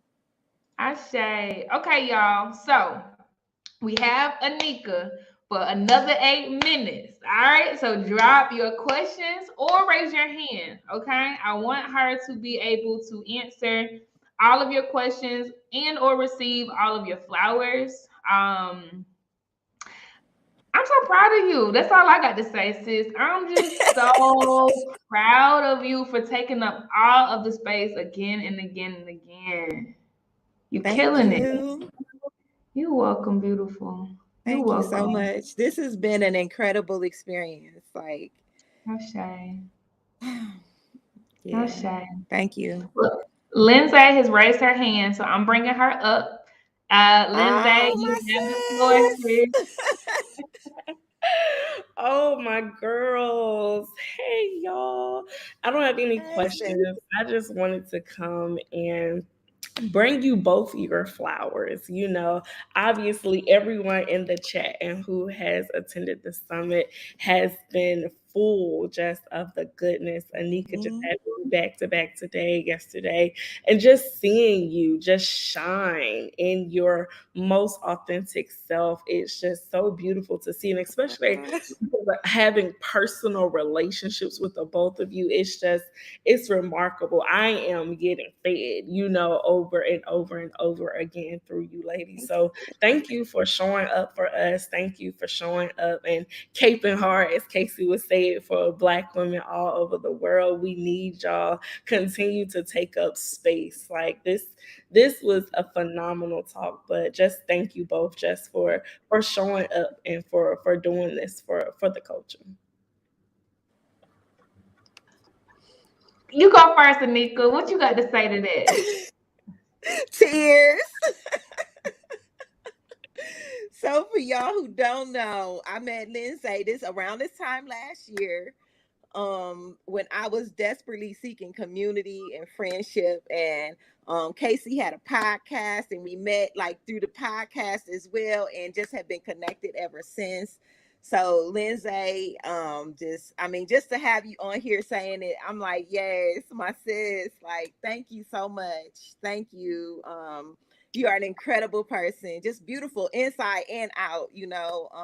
So I just appreciate just being in community with you and sisterhood. Like, and then you here, you giving me my flowers and I was giving you your flowers last time. It's just a full circle of some things. And I just thank you. I say, man, a bunch of full circle moments. So yeah, I met Lindsay last year because she was a speaker at the Winter 2021 Summit. Okay. And her and I did a fireside chat on building Black wealth. Okay. And let me tell y'all something. Oh, Shotty cold. Like, I come from finance and I don't even talk about it that much. I'm talking about it more and more because I'm mad at them, right? And I'm doing a lot of stuff on the continent, but I ain't dealt with the US that much yet. And Shotty so cold. I looked at her, she looked at me, and we was like, yo, we got the bill, right? So we already knew we were about to disrupt the banking system. It's coming. We're working on that. And then I had a podcast where Anika was surprised by Lindsay coming on as another guest, and she was fangirling. I don't know if she told you that, Lindsay, but I was like, Anika, Lindsay about to come on. She was like, what? Because she remembered her from the summit. Now they friends coming to each other's houses and stuff, and now we're on this. Man, I'm just full circle moments, full circle moments. Ashe, ashe, ashe. Thank you, Lindsay. I love y'all so much. Love you too, Love you mama. too, sis. Ashe. Ashe. So good. Sharon, I'm about to bring you up. Let me make sure I'm not missing any questions. Okay, so Sharon, I'm bringing you up, and then I'm going to ask a question from Andrea and then a question from Alexis. Sharon, the mic is yours, Mamacita. Hello, can y'all hear me? I'm just here. I'm just here to give flowers because that was so dope, so powerful. I was listening in the background, trying to catch up on stuff, and I kept coming back to the screen because I was like, I need to see her say this. Like, I need to see her face while she say this. And then I was like trying not to get in the chat because when you get in the chat, you get caught up, and then you just be part of the conversation. I'm like, no, I got work to do. But Yep. it's, I know. I hope you felt that love, and I feel you on them earrings. So you gonna slide them into my DMs if you want to. If there was a way to send Okay. them personally, I would take them. Um, hit us up if you ever want somebody to model your earrings. I give good neck. Um, Okay. but that was just amazingly powerful. So thank you for that. And that's it. That's all I got. Thank you. Ashe, thank you so much, Sharon. Yes, thank you, Sharon. And we done slid in each other's DMs already, so we gonna make that happen. Hey. Dope, dope, dope. I love to We are hear gonna make it. it happen. All right, so I'm putting your first question on the stage, Anika, and it is from Andrea. She says, "Thank you for sharing your stories. What do you do on a daily basis to stay in connection with higher self?" Um, so I'm more spiritual than I am religious. So I do, but I have like religious Church of God in Christ roots. So I read my Bible. I do affirmations daily. I meditate. I don't watch the news either. Like that is, I hear way too much. Like I still operate a crisis hotline. I'm still very active in the gender-based violence prevention and intervention. So I just do my best to balance. So like I listen to myself. Like before I take on a crisis call, I pray, and I ask like, what is it that I'm supposed to say or do, or how am I supposed to show up right now? I do that before I take meetings and things like that as well, because like spirituality and like is intrinsically linked in everything that I do. And that's another thing that I've learned over these last like 5 years. Like I have to include my higher order and direction. I have to include like something that's outside of me, because like I said yesterday, or I don't think I said it, but if it were up to me, like I would be like real low key sitting somewhere, not talking to people, like I would be on a farm like the little old lady with lots of farm animals, and you think she a witch because she living in the woods by herself in nature. That would be me. Like, and that's gonna be my dream one day, because I'm not really like a people person. I'm very introverted, and it surprises a lot of people, but I see things and I want to help, but I also recognize that like now taking care of myself means like balancing. It means like sometimes I don't take the crisis. Sometimes it's like I really can't talk right now, and that in 5 years ago I never would have did that. I was dropped everything, but now I'm like I can't do it right now. Like we got to figure out something else, or I have to send you somewhere else to to work this out. But yeah, now I just center, I pray and I meditate, and I ask for direction on everything. Ashe, Ashe, Ashe. I'm going to show some flowers for you, Anika, and then I'm going to bring Bakita to the stage. Bakita has her hand up. Okay. I love PG, y'all. I love PG. Okay, so let me show you your flowers. Listen. Alexis says roses, but I feel like you are my bestie in my head. Your We relatability. are. Period. Y'all best besties. We Period. are. It ain't Period. just in your head, it's in reality. Your relatability does it for me. I strive to always have that level of authenticity in my life and business. Ashe. Ashe, Ashe. Thank you, Alexis.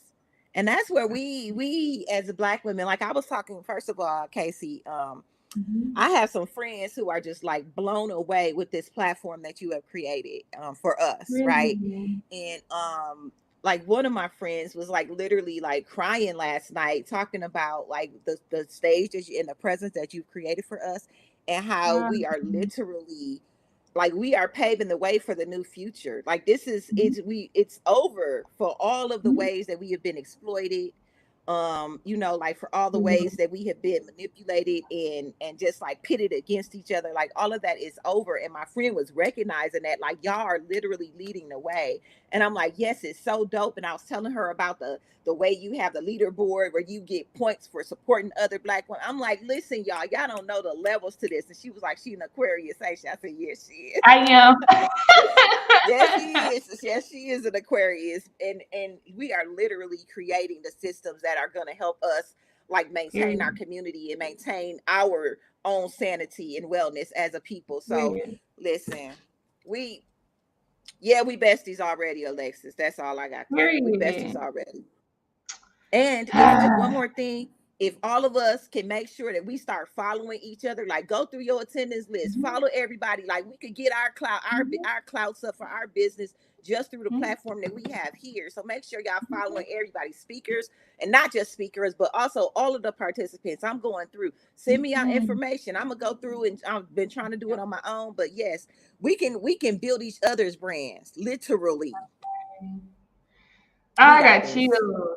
I got chills. Like for real, y'all. The world will know our names. When I say that, I am not just saying that. The world will literally know our names. The best of the best of the best that this world has ever seen, ever, is here, right here. We don't we don't have to be anything different. So I share everything you're saying, Anika. Like literally as you're talking, I have chills because yes, like this is ground zero on so many levels, man. Like Lindsay and I, y'all gonna see we're already building a fintech company that is literally going to dismantle banking in such a way that currency won't matter for Black women. Like literally fiat currency won't matter for Black women. Like it's coming literally, y'all. Like in all the ways that matter, all of us are building the things that we have always needed without permission. I can't help you understand the gravity of this in any other way but saying the world will know your names. I mean that. Like, period. Exactly. I promise you, guarantee the world will know your names. Okay. Ashe. Exactly. All right, PG, I'm bringing you up right now. The stage and mic is yours. Wait. You say whatever you want to say.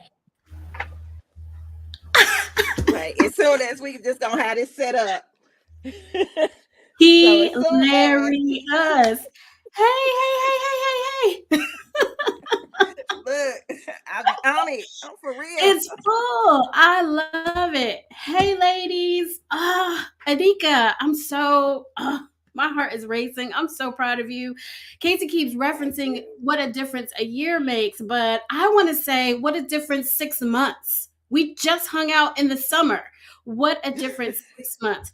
So listen, the only reason that I popped in is because y'all know I don't enter in a room without leaving somebody encouraged. So I'm going to leave y'all with some of my favorite scriptures because the entire summit, but all of you guys, and Anika, you especially have such a wonderful, close space in my heart. So these are some of my favorite scriptures. But before I share them, y'all, I want you to know the reason that we feel so much love and acceptance in the confines of this space is because Blaze is a house. Casey has been very intuitive to construct a house. I always hate when people say we're going to build our own tables. She built a whole house and filled it with many rooms so that each room has multiple tables with multiple chairs, and we got recliners and sofas and all of these things so we can take up all the space that we need and we can have as much room as we need. Casey, that's why I love you. That's why I'm always Cape Hard for you, cuh. Because Casey saw that there was a void and she decided to be the change, and she decided to be the healing that she needed so that it exuberated throughout all of us.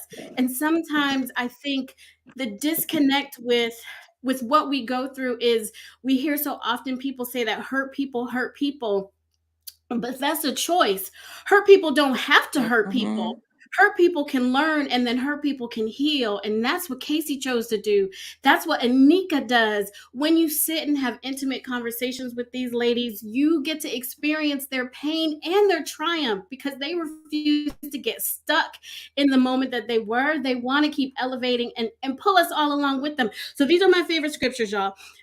Psalm 139:14 has so many different variations in the Bible, but one says, I am fearfully and wonderfully made in his image.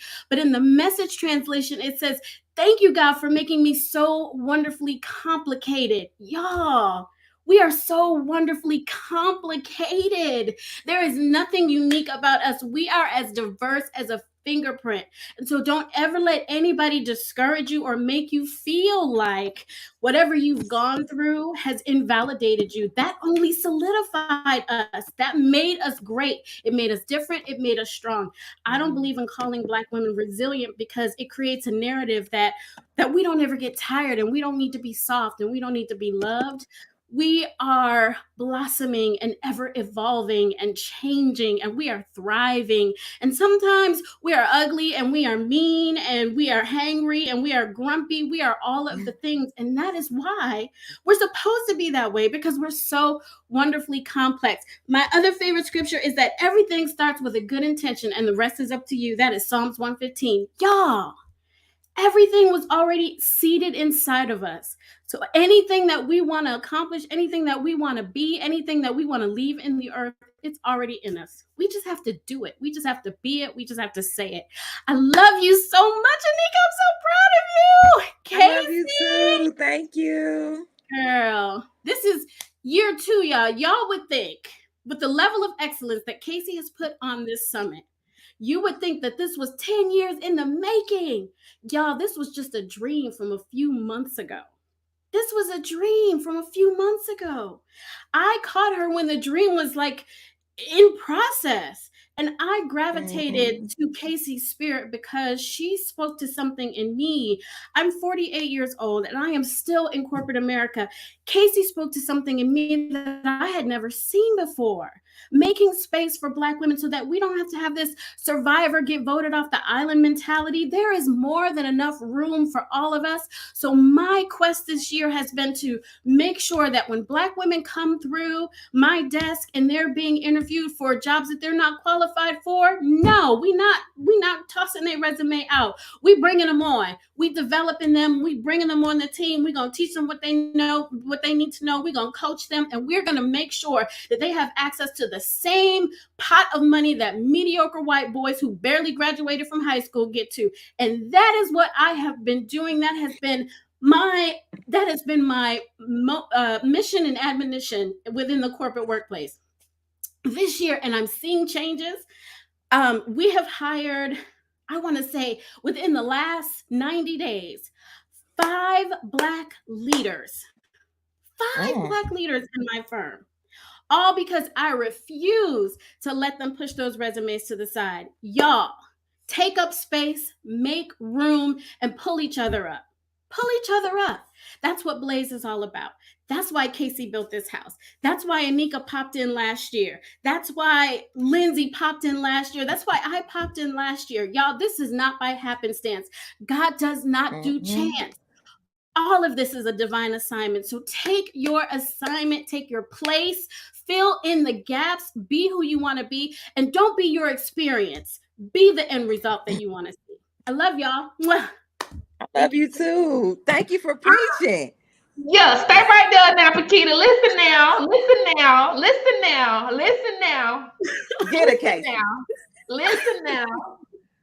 Okay, because after Anika got done yesterday, we talked about how this is church. And I already knew then what PG's role in the church was. Okay? I already knew then what her role in the church was, but I knew at some point she was gonna come to this stage. Okay, so as she is on the stage, let me introduce y'all to the historian, the secretary, and the occasional pastor that comes in to shut it down because she keeps score, she keeps records, she tells the story. I'm talking about Lord Jesus. I'm talking about when I met her before she even hit the stage for the Winter 2021 Summit. She sat there and said, Casey, and she told me about this house I had built before she got on the stage. Like a gift that is like no other. She keeps score. She keeps record. Okay. She showed up to the continent a couple of months ago. I got to hug her. She kept saying, I get to smell Casey. I'm talking about it's the way that she sees the world and articulates the story, man. Like intricate details. And even then, she had me crying because she keeps scoring. Y'all, she is so very special. I do not have words, Paquita, for all that you have affirmed in me, because the stuff that's up here, y'all, I don't even try to put it into words. I just make sure y'all feel it when it comes. I'm talking it's a lot of stuff that I already see and taste and smell. But somehow Paquita keeps seeing it before it happens. She saw that something before it happened. And then y'all experience the rooms and the doors and the pillows and the, you know what I'm saying? So I honor you, sis. I give you all of your flowers. I was always supposed to meet you, and I'm just so happy that I relented and surrendered to life so that I could intersect with you, because you have deposited so much good in my life. And thank you for giving me hugs a couple of months ago. I needed that. Yes. Yes. Thank you. I love you so y'all. much. Love you. Yes. I mean it, ladies. Y'all hold on to these moments. These moments are things that happen like shooting stars. They don't exist. They don't exist in the regular world. You have to be spiritually tapped in to get moments like this. And God hand selects. He hand selects the people and the places and the prospects and the words and the phrases and the emotions. He hand selects all of those things. So consider yourselves God's favored child, that he hand selected you for these moments just like this. I'm so happy for y'all. So happy for y'all. Thank you, PG. You gotta quit. We gonna work on that podcast, Anika. Listen. You're right. We are gonna do it. We're gonna get on the calendar. And for those who asked about the book I held up, it's Paquita's strategy journal. Yep. So she could be found in the marketplace. It's Hayward and Love. That's Paquita's thing. And I use this strategy journal, like it's weekly priorities. It's all kind of stuff. I be using that to keep me on track. So I wanted to plug that. Can I say something? Like 2 things. Do we have any more questions? I'm leaving, y'all. No, bye, PG. Love you. No, we just going to the journal wind down after this, so you can wrap it with your comments now. Okay, so 2 things. So these are my earrings, Priceless Insight earrings. So that's one. And actually, fun fact, this is Marquesa's silhouette in the middle. Like this person right here. The first one is me, and that second one is Marquesa. Dope. So that's dope. And then these are the other ones. I just want to show y'all that we have merch that's gonna be coming again. Dope. Yeah. That's dope, sis. Keep us posted now. Thank you. I sure will. And I just wanted to say, so I'm in a period of grieving as well. There was a young woman who was a entrepreneur, young Black mom. She has a baby who's like about 2 years old, if that, and an 18-year-old. And she helped us with some of the organizing that we did in Milwaukee, with You Black and a Black Women's March. And she literally just opened her youth center a week ago. So that Saturday she opened her youth center. That Sunday that following Sunday she got into a car accident and lost her life. And I'm just, as a person who has been in a tremendous amount of mental and emotional and physical pain that have led me to think thoughts, suicidal thoughts, led me to want to give up, led me to want to, like question my purpose in what I'm doing. And as a Black woman entrepreneur, I know how much she put into what she did.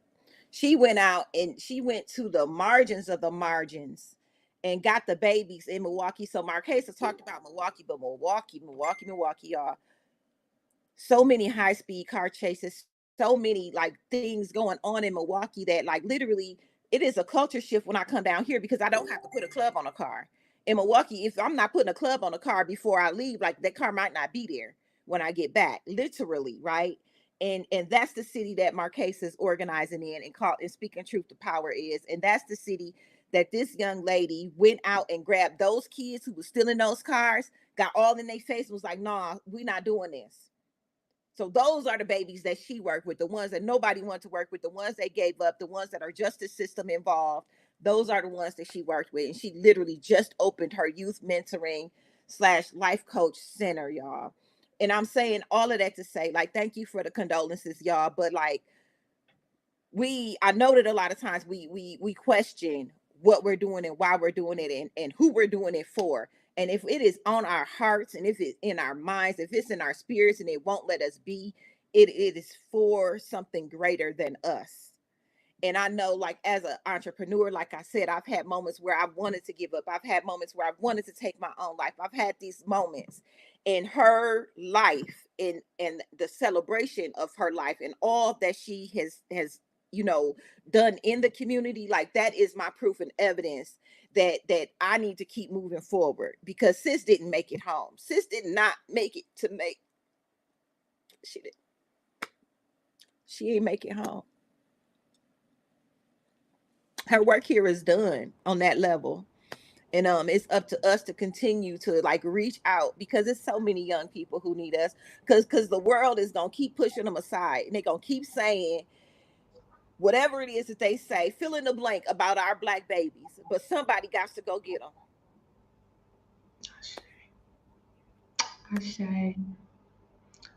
So thank you for giving me space to say that. So many condolences to you, sis. I hope that you take the time and space to heal, like for real, I hope that you do, because we gonna be here when you done, okay? The folk you serving gonna be when you done, right? But take time and space to heal. I'm so sorry about that, and thank you for sharing that as a grounding story for us. Love and light to her family too. Thank you, sis. Thank you. Well, thank you, Anika. We appreciate this. We are closing out this session, y'all, officially.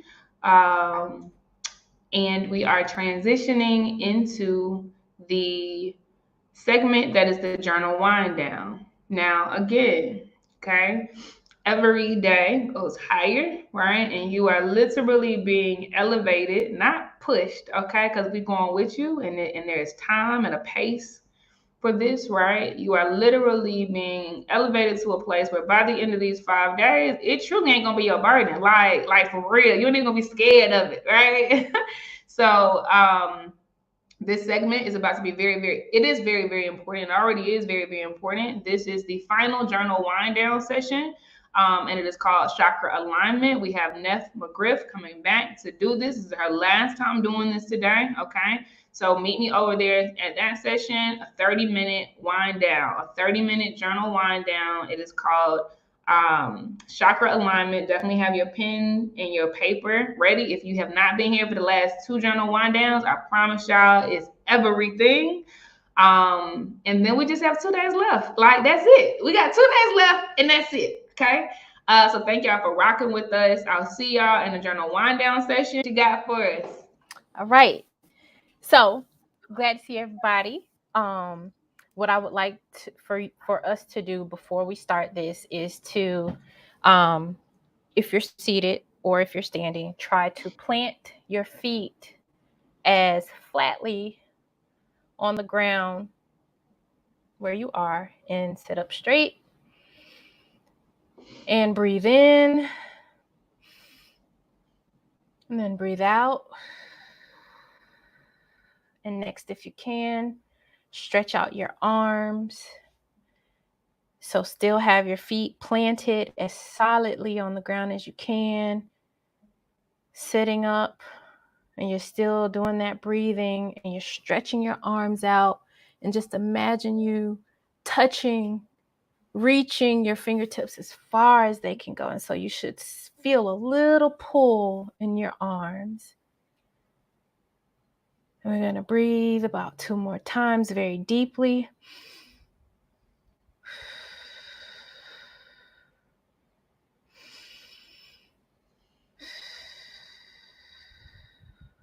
And now I would like for you to take your arms and cross them over your body and give yourself the tightest hug that you can and say to yourself, I love you. And do a deep breathe. And now release. All right. I hope you have your journals or your tablets, whatever it is that you're using, because we are going to find out where in our bodies are we storing our burdens. Where are we storing our burdens? So the strength of your energy flow, the strength of your energy's flow determines your overall mental and physical health. So I'm going to do a rundown of the 7 physical chakras, even though they're more than these chakras, but we are the most acclimated to these. So the 7 chakras, you're free to focus on whichever chakra that resonates with your circumstances, or you can choose to, journal about the different chakras based on the prompt. So right now, just listen, and then I'll let you know when we start the journal prompt. So just to familiarize yourselves, the root chakra, that's located at the base of the tailbone, and it is symbolic of stability. It's almost like the root of a tree or the foundation of a house. So, or buildings, and blockages in this chakra can feel like anxiety, challenges with money, feelings of scarcity, fear of abandonment. And when it's clear, you move without doubt. You feel and you know that you are safe and seen. Your sacral sits between the reproductive organs in the center of the lower abdomen. And so this is the station for creation and procreation. Anything that you bring into existence, whether it's a new business or whether it's another human. Blockages in this domain will feel like lack of motivation or lack of inspiration. You'll have a very slow drip of creative flow. You could experience womb issues, and you may have a loss of sexual desire. And honestly, a lot of times when our hips are very tight or we feel some kind of issue in our hips, that's because we're storing our burdens right there. That is a vessel directly aligned to emotional stress. So if your hips are tight, you might be holding some emotional stress. So for our solar plexus, that is the center of power and confidence and empowerment, and it's 2 finger widths above the belly button. So when this is blocked, you could feel powerless and confused. When it's clear, this is when you activate your own personal power and you feel a deep, deep sense of strength, and you're able to reclaim that power. Okay. The heart chakra Is there a heart in a house tonight? Stand up. So this is the center of your body's energy universe. So think of it as the heart chakra is regulating your energy flow throughout your body, just as your heart regulates the blood flow. So it is literally right there in your heart, in the space of your heart. So what causes this to be blocked is trauma, grief, redundant disappointments, lack of self-acceptance, all of these things. And so when it's clear, you will find that it's easy for you to love, especially yourself. It's easy to love other people. You feel optimistic, and you're able to release grudges. You ain't holding on to who made you mad and why they did it. It's just like, whatever. Okay, I'm cool. And you really mean it too. Now the throat, that's your speaker box or your physical throat.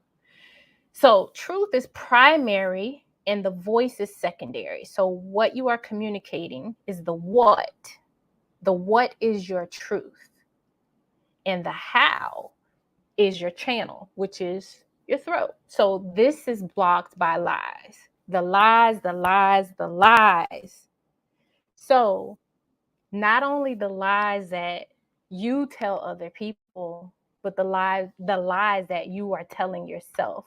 So usually when someone asks you, are you okay? And you tell them, yeah, I'm fine, but deep down inside you're not, that's a blockage. Okay. If you're telling yourself, oh, I'll be fine, you're lying to yourself if you're not really going to be fine.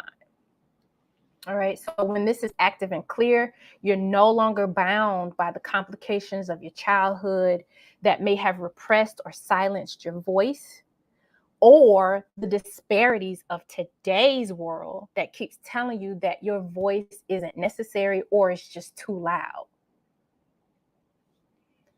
Now, the third eye, that's the center of your nicely arched eyebrows.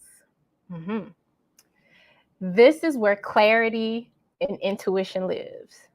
So when this is blocked, you usually will feel unfocused. You're not aware of what's happening around you. And you may have a tendency to overthink or ruminate on something.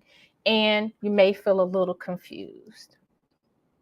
When it's open, you're able to trust your intuition. You're able to decipher between what is fear and what is really intuition. Now, the crown chakra sits at the top of your head. When that's open and it's functioning well, you are intimately aware of how you connect with God and the universe. When it's blocked, you will feel heaviness of attachments that are no longer serving you. Okay? So, now that you have an idea of what the chakras are, we're going to do a prompt for each one.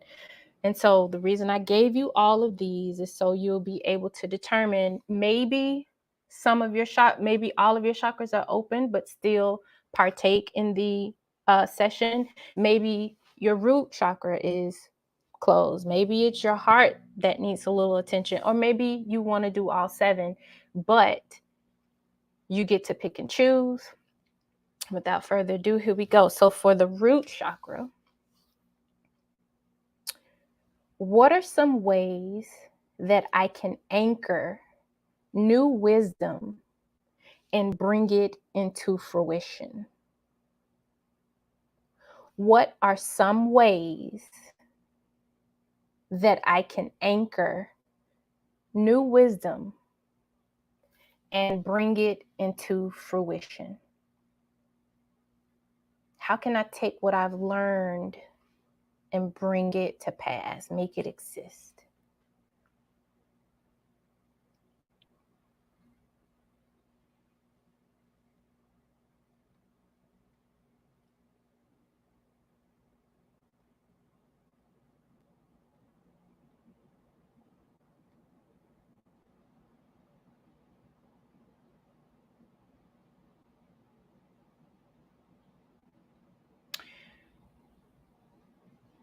All right. For the sacral, in what ways do I run away from my feelings?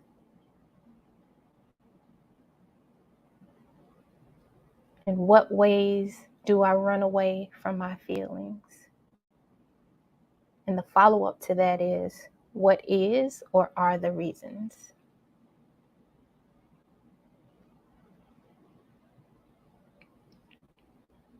In what ways do I run away from my feelings? What is or are the reasons?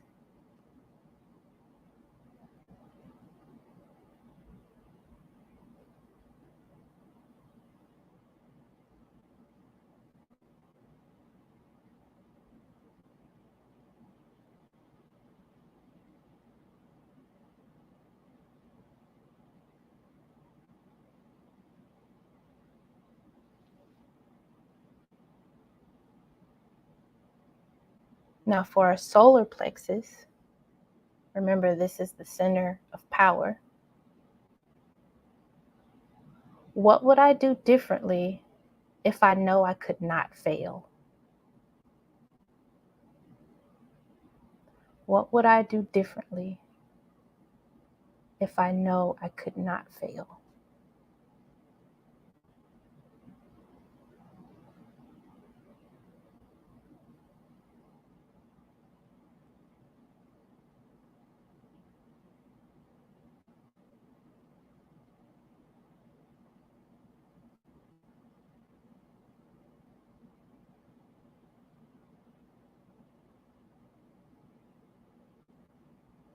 And for the center of our body's energy universe, which is the heart, am I aware of the love that surrounds me?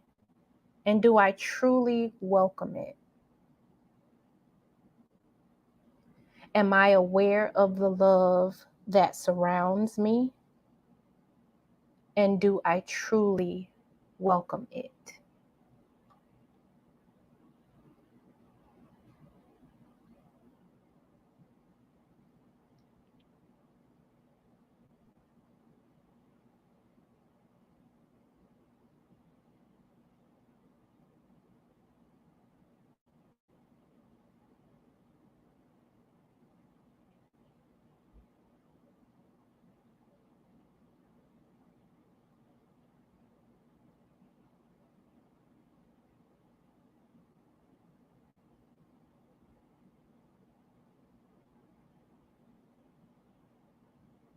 Now, for our throat chakra, or your speaker box, think of a specific person who you have always wanted to express your truth to, but for whatever reason, you haven't. Think of a person who you've always wanted to express your truth to, but for whatever reason, you haven't.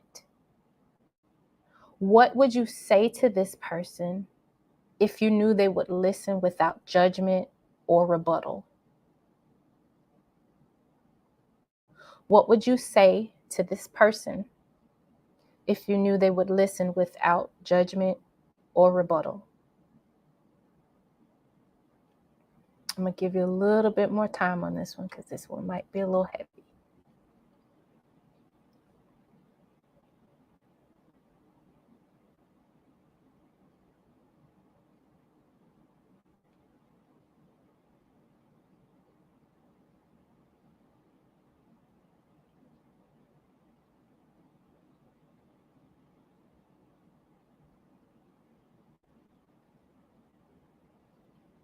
Yep. So we're on the throat chakra, and you're going to think of a specific person who you want to express your truth to, but you haven't for whatever reason.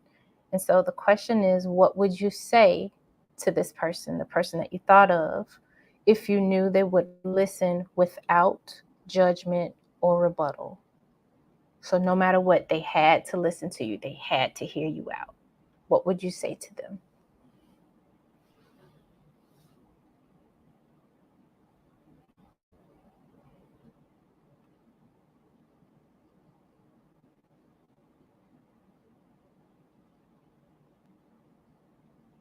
Oh, Janine.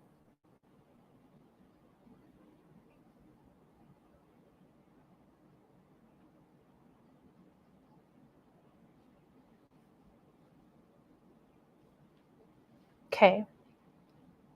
For our third eye, where our intuition lives, am I able to distinguish my spirit sight from my physical sight? Am I able to distinguish my spirit sight from my physical sight? And the follow-up to that is, when was the last time I did this successfully? Am I able to distinguish my spirit sight from my physical sight? And when was the last time I did this successfully? When was the last time I did this successfully?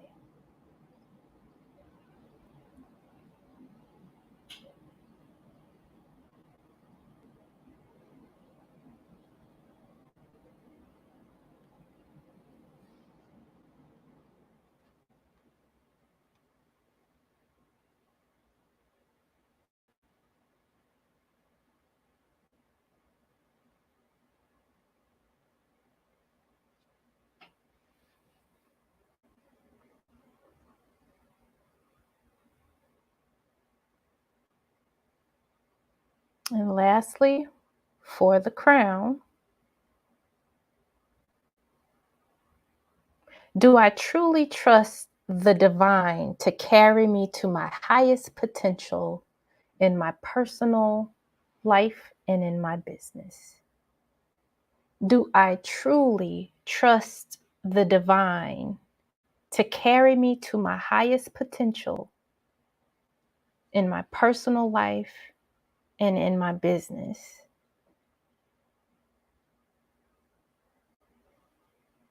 Why or why not? Do I truly trust the divine to carry me to my highest potential in my personal life and in my business?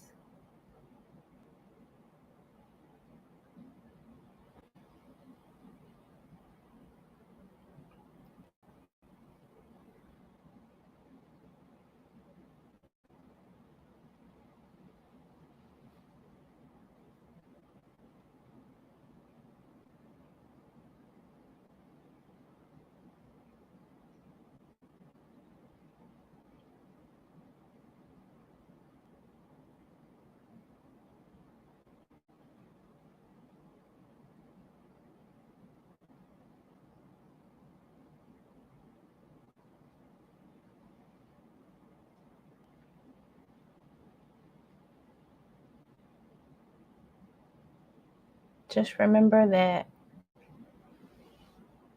we are made of energy.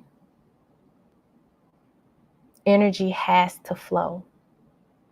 It flows through us.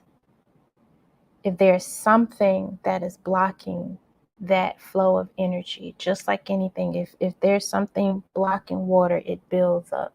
If there's something blocking the flow in your body, that builds up, and it manifests in physical ailments, mental ailments. So whatever burden you are holding on to, release that, whether it's in your root chakra, your sacral, solar plexus, heart, wherever it is. You have to release that burden. I wish we had more time to really dig into how the chakras are so just, they're present, ever present in everything that is us. But really, when we say Black Girl Magic, we are magical. We are. We matter because we are matter.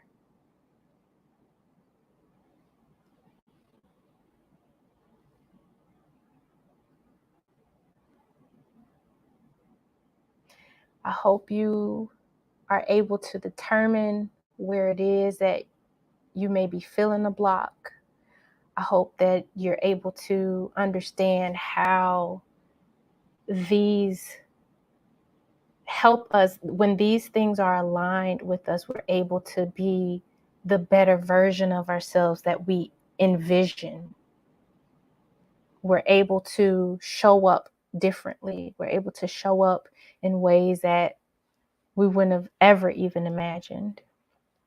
So I want you to understand, like with the root chakra, if you need help with getting that balanced, try grounding. Move forward with a gratitude mindset. Be grateful of the things that you have.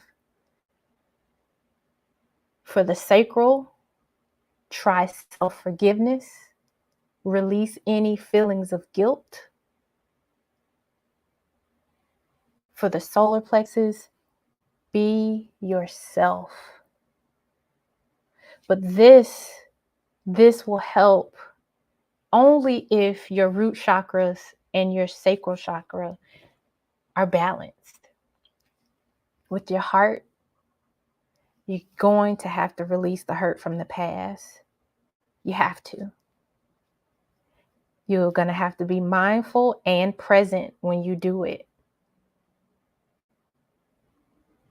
For your throat, explore the morals and values that guide your choices and explore more collective learning. Actually, we always say, hey, I found my tribe. This is your tribe, yes?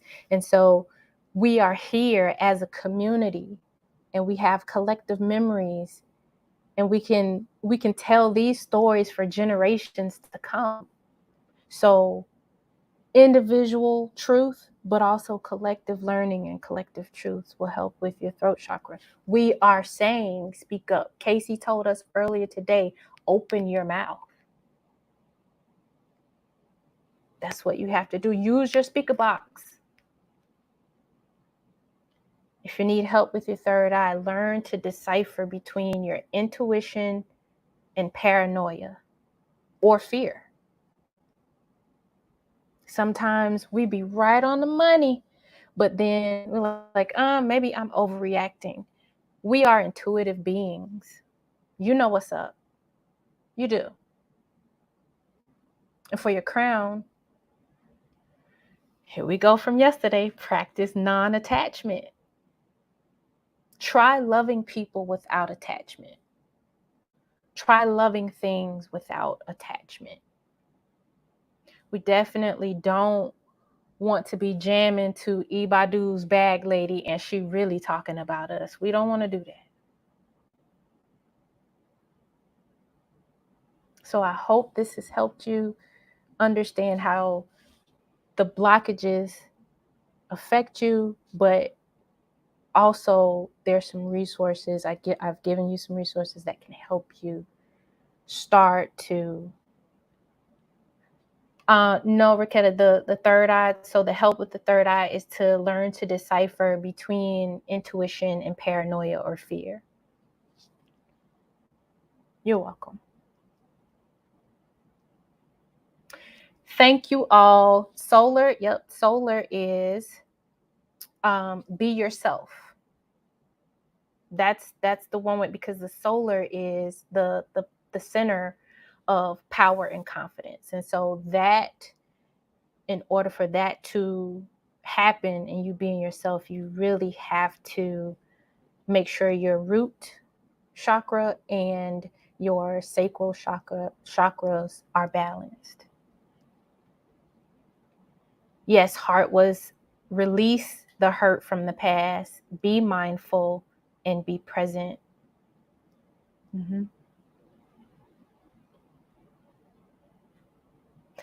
I truly, truly, truly appreciate you all allowing me to share this space for 3 days with you. I have had so much fun with this. I hope I hope each of these sessions have allowed you to learn more about yourself and giving you ways to just be the better version of yourself that you want to be, that you are already. She's there. We just have to catch up. So I truly, truly thank you, Casey, for finding space for me in this. And I thank you all for the follow-ups. You know, I've gotten a lot of follow-ups with just picking my brain, and I thank you for trusting me to be able to pour into you. Thank you, ladies.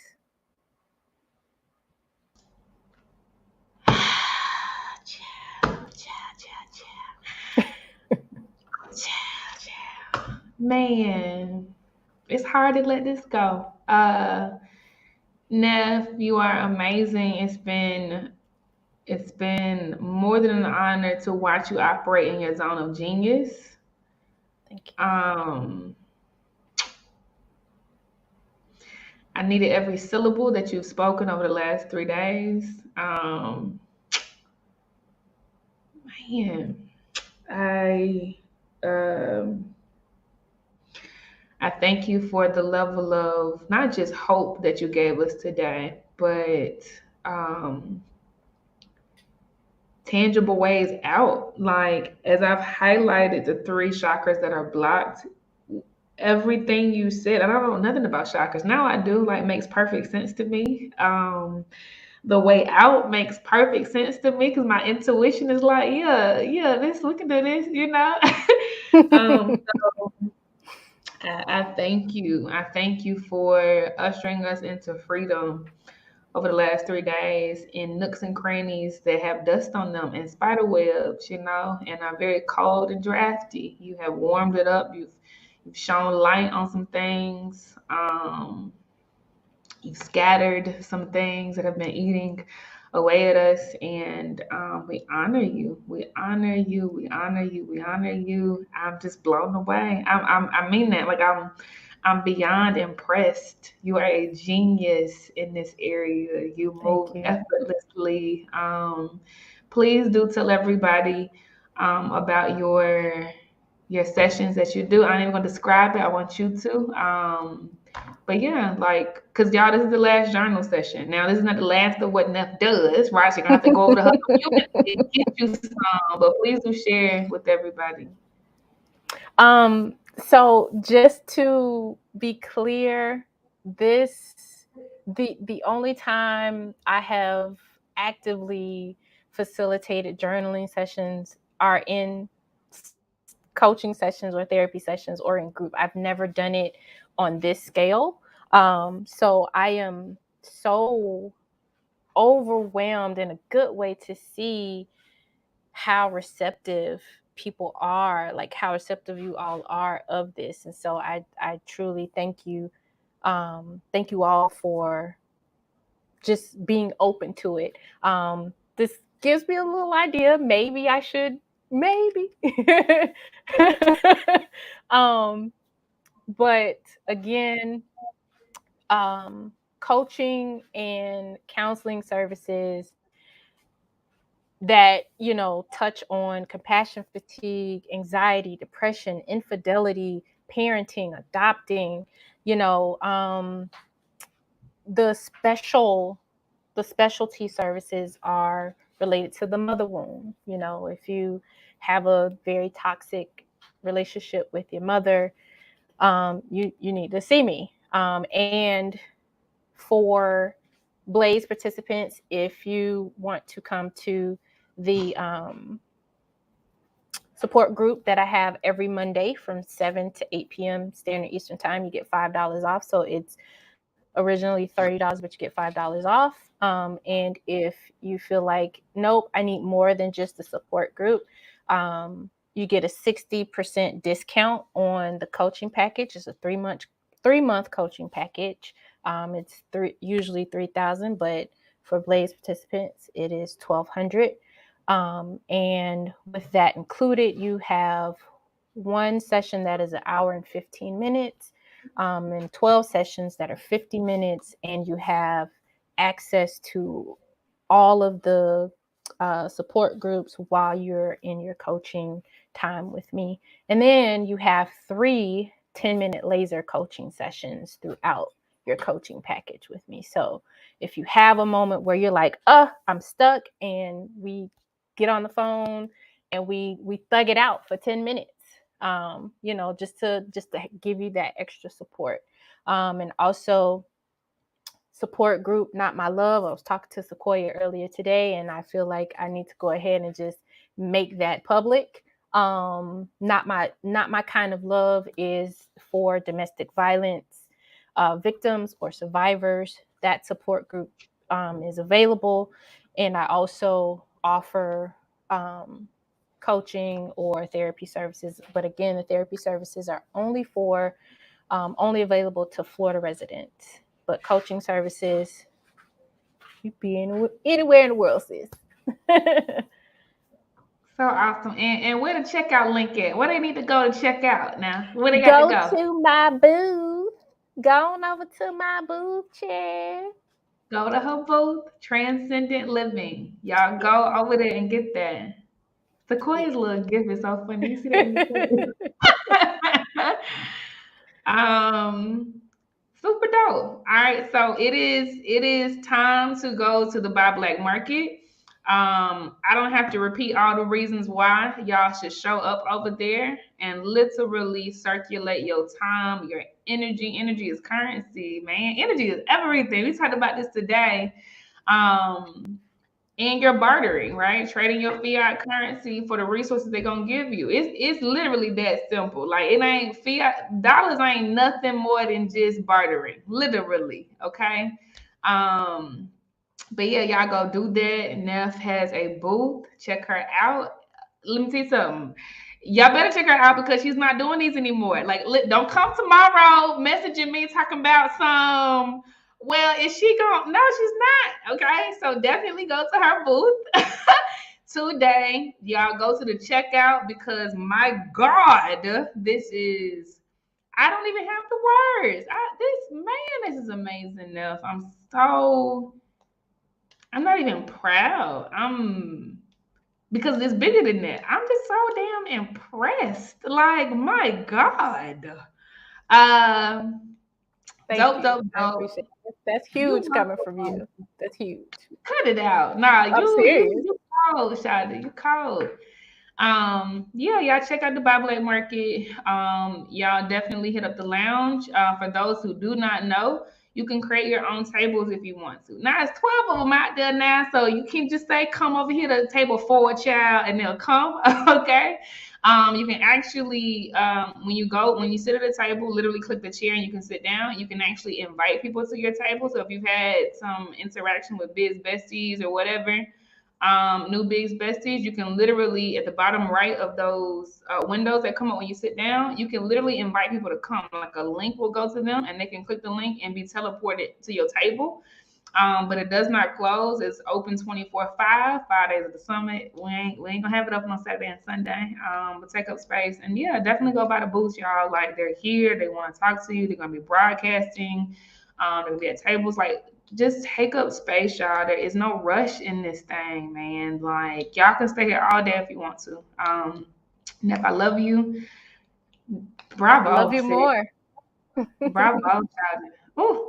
All right, y'all. I am about to go to bed. I'm over in Tanzania. It is 1:26 a.m. I love y'all so deep, man. And it's just 2 days left. 2 days left. I'm excited for y'all. I'm excited about all of the great things you're gonna do in the world. I'm excited about y'all being part of this community, man. The world will know our names. Appreciate y'all. Have a very, very good end of your day. Love and light. Peace.